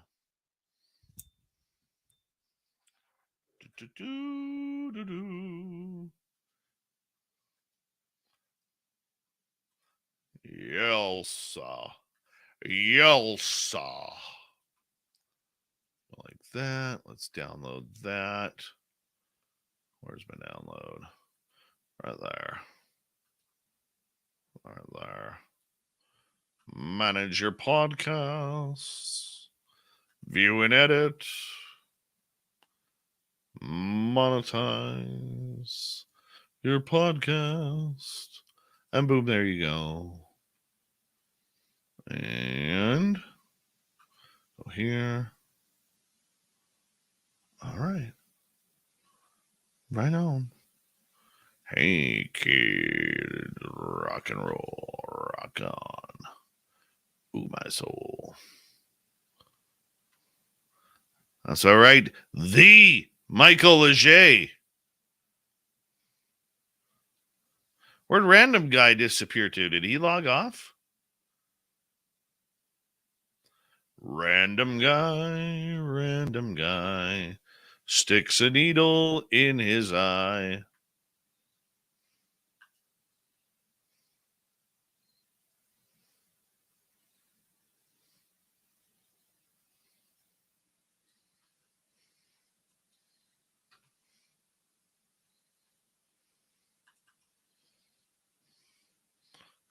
So you gotta go like that. Like that. All right. I'm here being polite. Well, isn't that nice?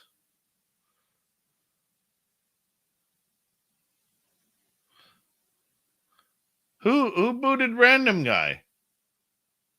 Did Random Guy get booted earlier? Did you get put on did you get a 5-minute penalty? Deb booted you? Deb. Did you boot Random Guy? Were you not being nice to Random Guy, Deb? Hi, Pardue. How are you? Good morning, Body Tech.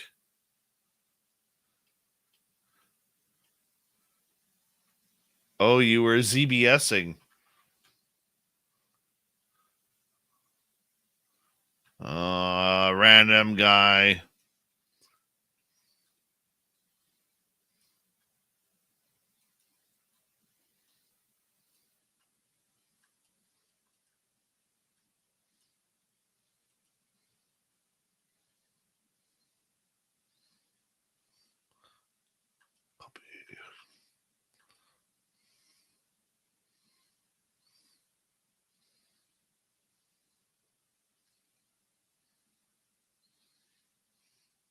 Any questions, comments before everybody scrambles out of here?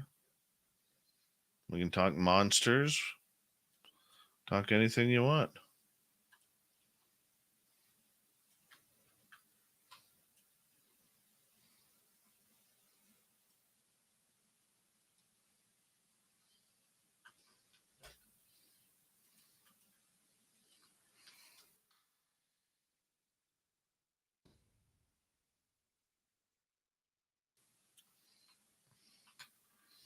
We can talk anything you want.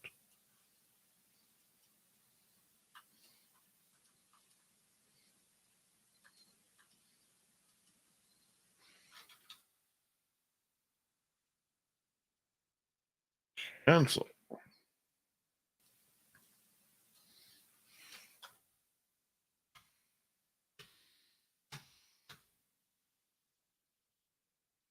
Am I familiar with a group called Sky 360? Yes, I am. Paramar, you mentioned that you were going to share something after the Dave 101 tonight. I forget. That's why I rely on you guys to help remind me. The story behind the El Ovni Volador shirt? Oh, rugged source. You don't want any of that. You do not want any. You don't want that asshole to come out here. Not a nice man, El Ovni Volador.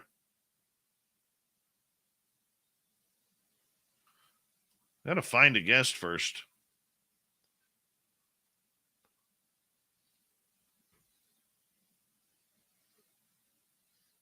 Sadie Rowe is like, let's talk about cats turning into old ladies. Has anybody seen that? I saw it during a sleep paralysis. Holy cow. I've never seen anything morph like that.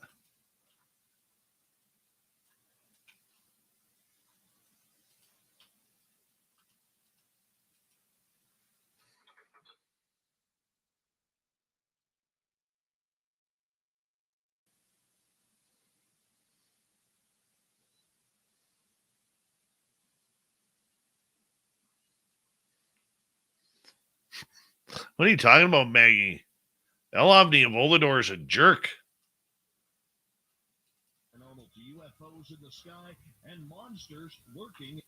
I'm telling you right now, Maggie, El Ovni Volador is the kind of guy who would run by a bingo parlor that had a door open and yell bingo just to screw up the silver hairs. That's true.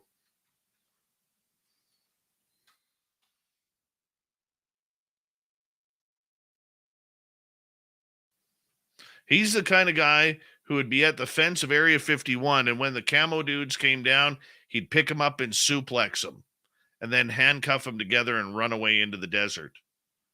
It's the kind of guy he is.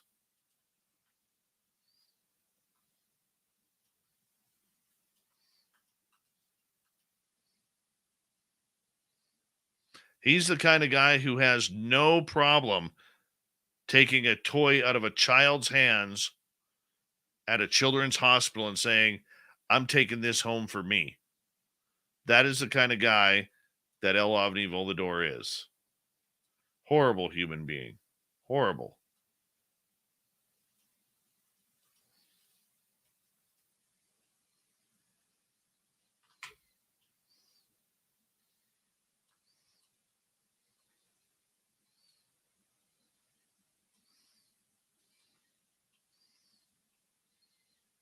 Oh, it has nothing to do with duality, love v love.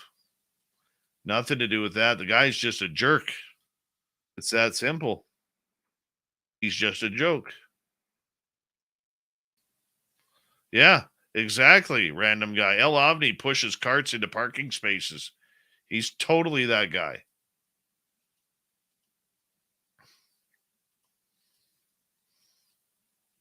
Hello, Jordan Ashley Pettit. How are you? Who thinks Jordan Ashley Pettit should come to Vegas with us? Raise your hands.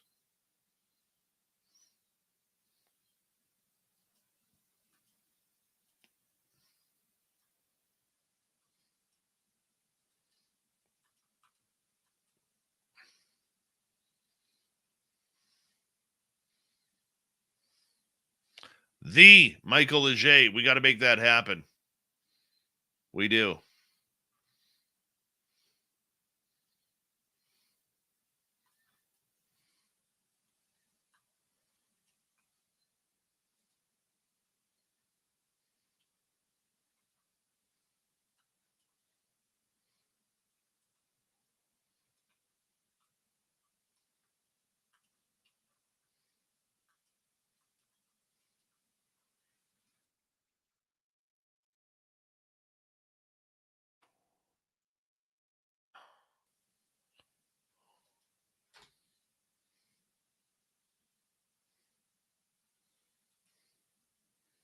Mystics Walk, how are you?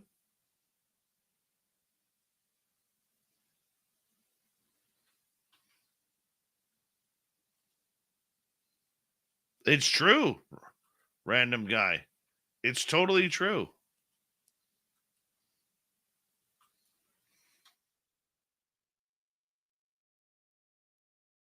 El Ovni Volador is the kind of guy who will buy seasoned sunflower seeds, suck all the seasoning off the seeds, and then put the seeds back on the rack for someone to buy. That's the kind of guy he is.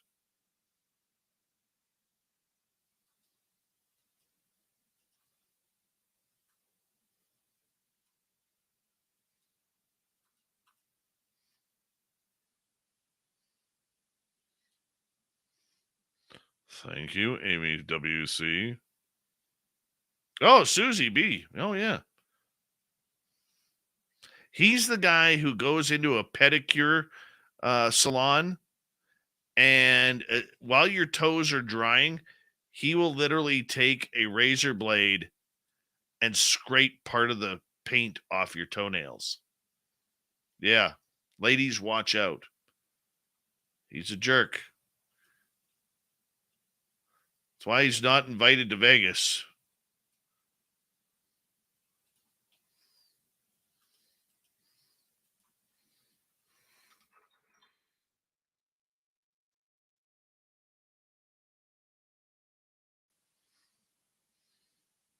My mom is doing better. Thank you, Mystics Walk.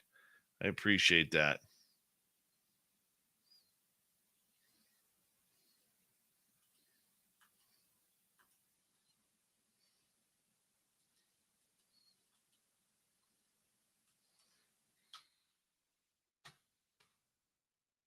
How long do you leave salt shakers loose at restaurants? Yeah, Brown Dwarf, you're exactly right.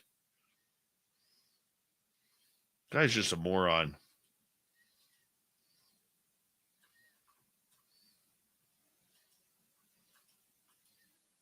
Thinks he's a ladies' man, too. It's terrible.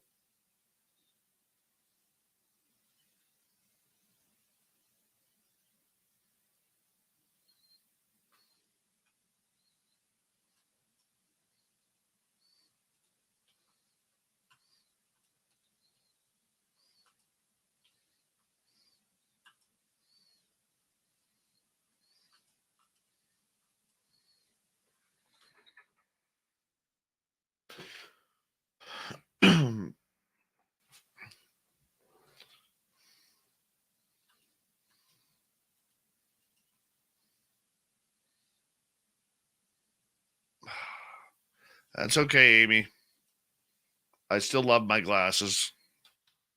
They're my favorite pair I've ever owned. They're so comfortable.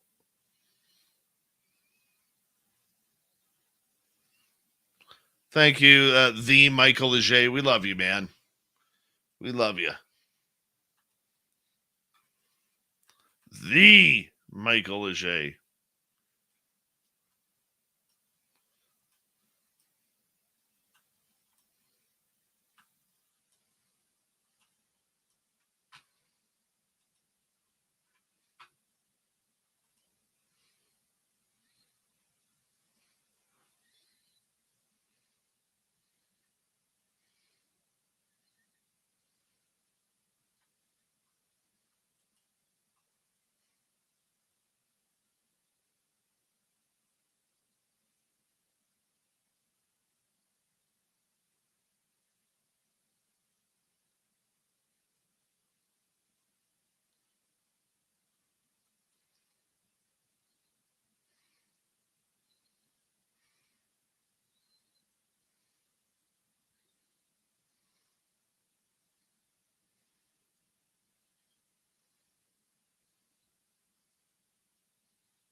Often is the life of the party. Never let him out of your sight. El Omni does go to Planned Parenthood and hands out pacifiers. Oh my God, that's terrible. El Omni Volador is the kind of guy who patrols the slot machines in Vegas and steals all the ashtrays away from the old people who are smoking up like a chimney. Yep. They don't know what to do when that happens.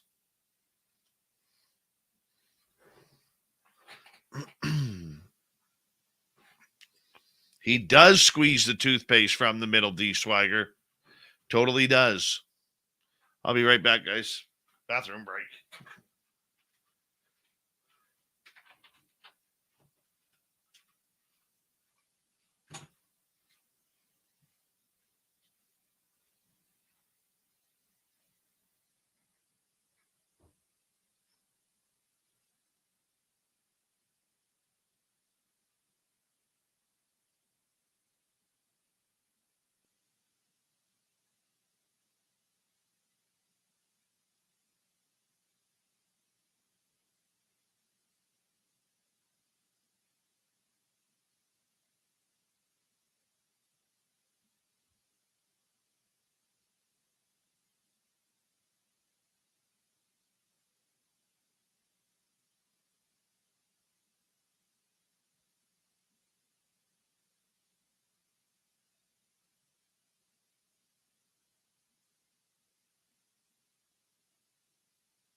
Sorry about that.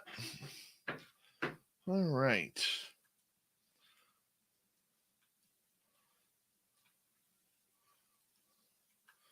Like this. And go like this. No, not abducted. Not abducted. I got to admit, though, my dream is after the show one day is to go outside and have a craft standing there in my backyard. That would be kind of cool. Maybe go for a ride. That would be awesome. Come on. There we go.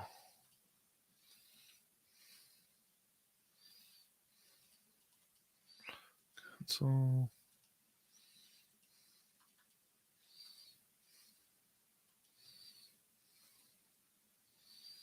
there we go.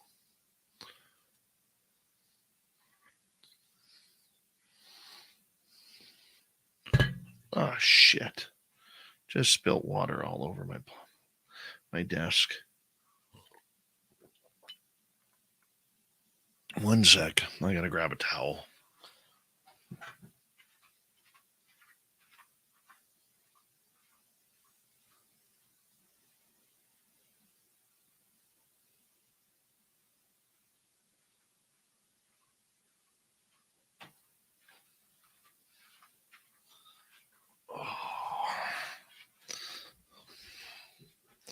All over my pen.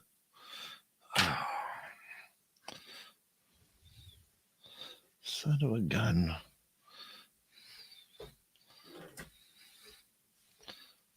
There we go. That's all good now.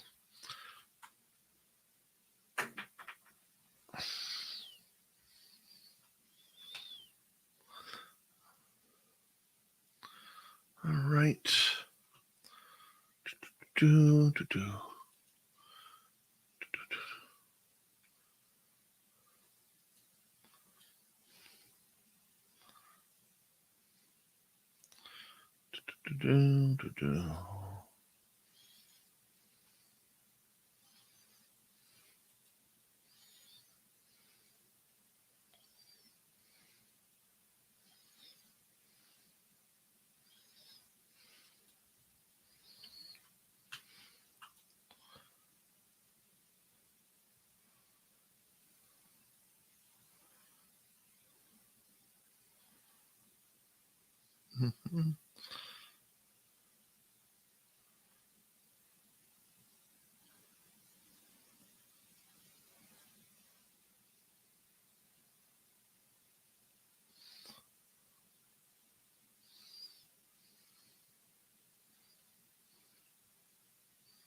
Mm-hmm. Hey, Grumpy Bird, are you in Canada too? Are you in Alberta or Saskatchewan?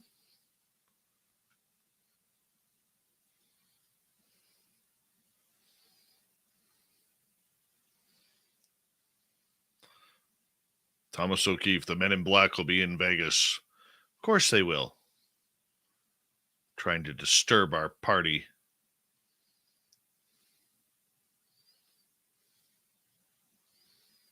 Knight Rider, what's going on, man?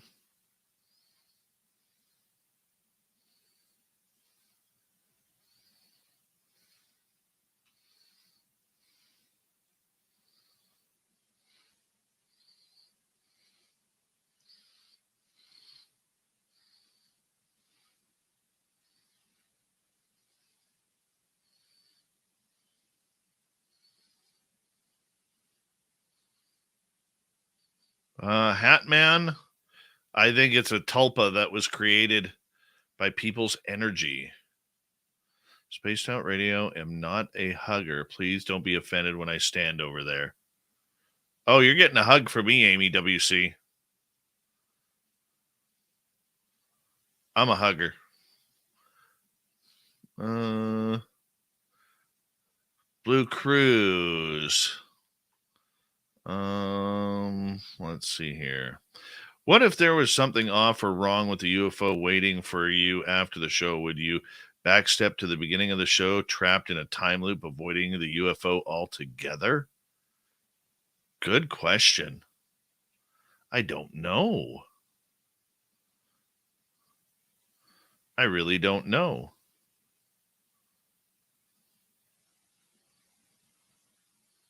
Pam Smith, I am a hugger. I really am. I am a hugger. It's one of those things, man.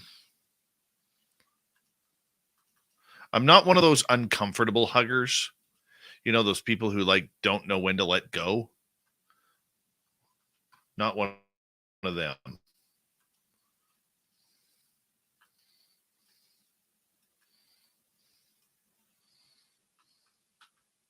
But I am a hugger.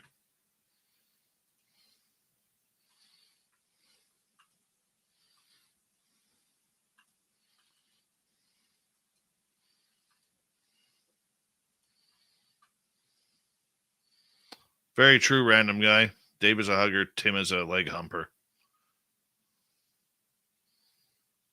Oh, Markham, your beard is getting tugged. Absolutely. Absolutely. Hey, Thurston Howell the Third.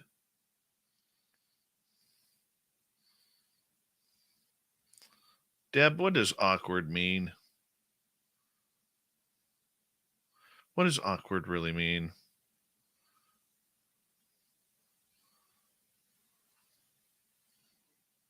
No, I'm not a touchy-feely guy. I'm just a hugger. See, why do you have to make the things out of that?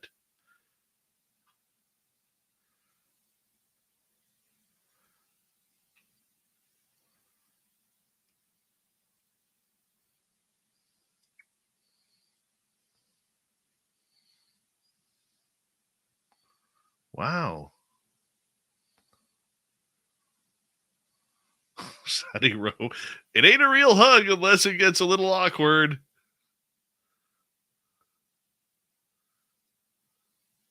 Pam Smith, my buddy, my best friend's wife has fibromyalgia, and I know how painful that is for her. Most people think they could handle meeting an alien. Do you? Well, I have, and I wasn't ready. I think it would take a few breaths to catch my breath and go on in. Trace B, let's hug. Glad you're a hugger too. Deb, when huggers don't know when to stop, I was agreeing. Yes. Okay, I got you. I get you.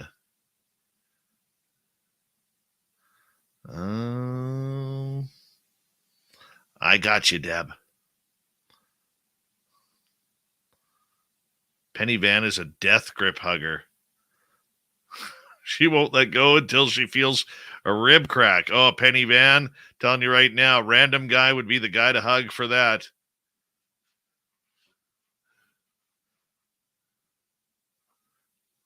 Super Duke would hug. He's a hugger.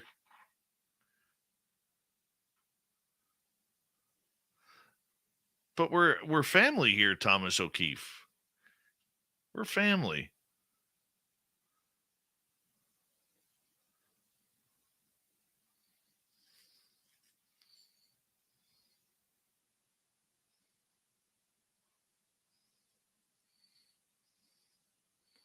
Markham, you're hanging out with us, man.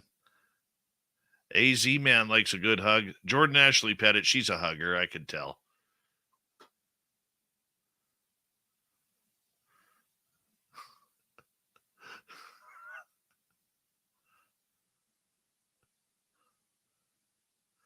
Kriegi on Twitch.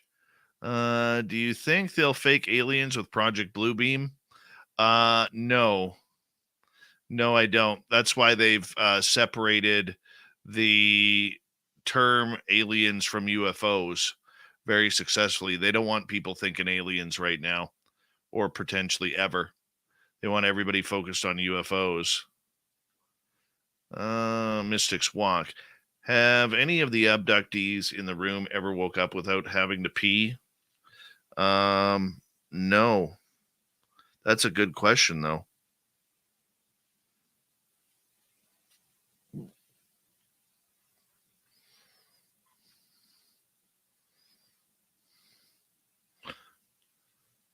Cree, I think what they're doing right now is they're hiding potential experimental craft.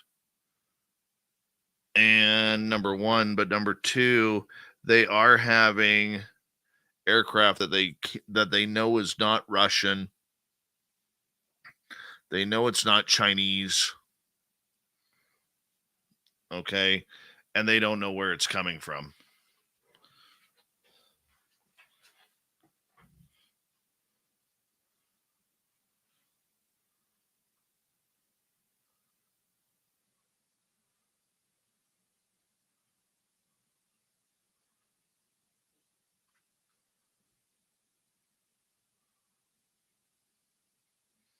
But Cree, getting back to your point, there is an agenda going on that isn't good for what we are dealing with.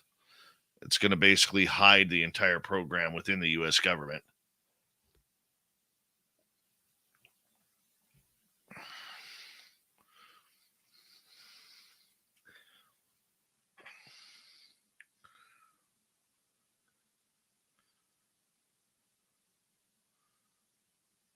I know I'm getting tired because my head is getting itchy. That is done. That is done. Let's send that off.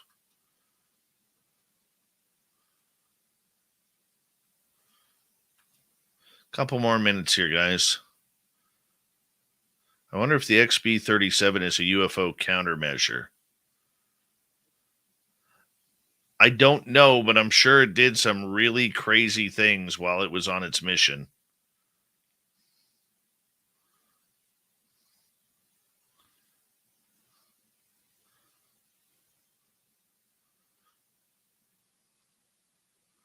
What do I need to know now there, Michael Leger?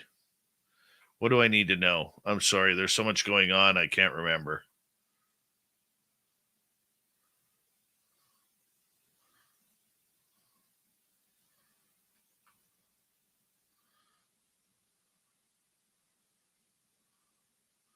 Oh, yeah. AZ, man, I got a hug for you, man. You show up in Vegas, I got a hug for you.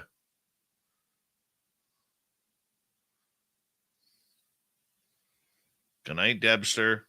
Thank you for your super chat. I'll just read this off quickly.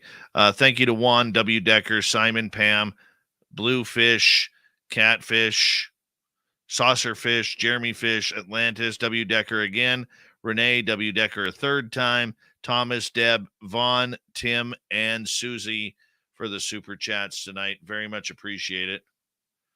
And what are you laughing at? Look at that. Look at that hair. That's at least a couple of handfuls of Brill cream right there. That looks gorgeous. Slicked back like that, AZ, man. Yeah, you get a power hug. Lovey Love loves us. Wallet Moth, how you doing?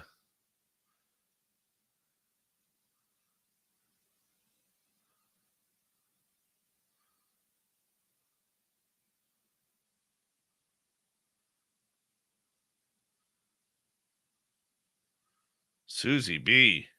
Oh, that's not at Treasure Island. That's at what's the one right beside New York, New York? The castle there. The Excalibur.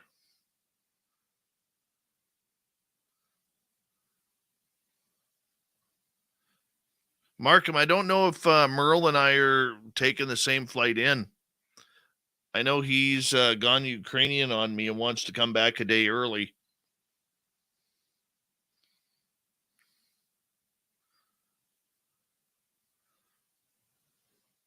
Oh, the UFO questions. Yeah.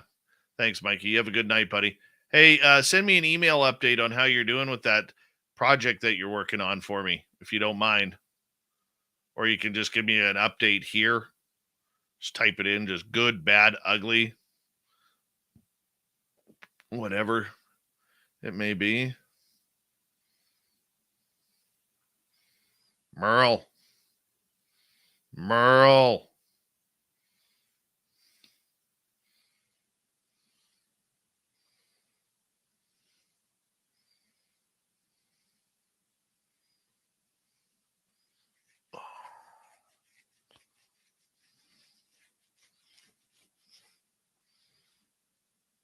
It's good to have the beard back. Also, line up to have a figure 4 leg lock and get your bandy legs snapped by El Omni Volador. Only $20. That's right, Super Duke. El Omni Volador. What a jerk. He's the kind of guy who would invite children into the ring and then suplex them.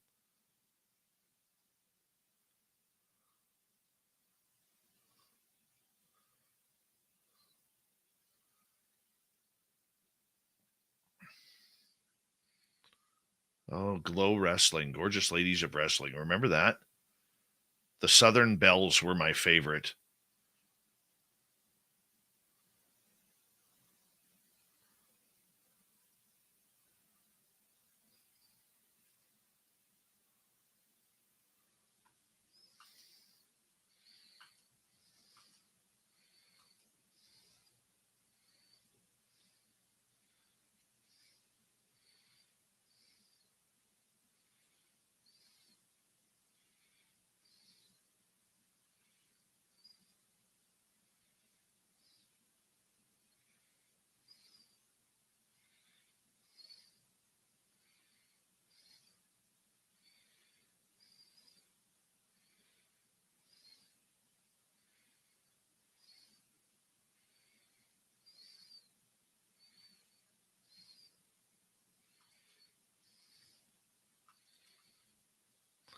Me Woikin, welcome to SOR chat. How to take Greer.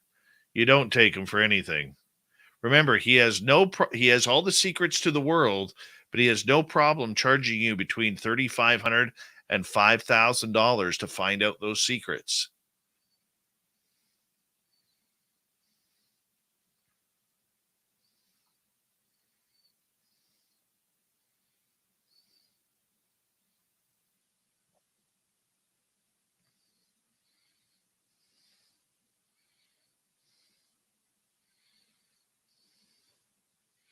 All right, everyone. Tomorrow night on the show, we have the final Friday of the month, which means it's the SOR Roundtable. And a big thank you to all of you for joining us tonight and hanging on out and being there with us, supporting the show. I know you guys had a great night radio tonight with us, so we really do appreciate it. And random guy, you would not even last 5 minutes with El Ovni. He's a dirty son of a gun. Dirty son of a gun. Thank you to everybody who super chatted. If you aren't already, follow us on our social media platforms. We're on each and every one, and we absolutely love you for it. And yeah, leave comments below. Give us a thumbs up or down if you haven't already. Much love, everybody. We'll see you all tomorrow night. Hopefully this audio works.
Stay healthy, my friend. You too. You need bail money, give me a call. Always, Dad.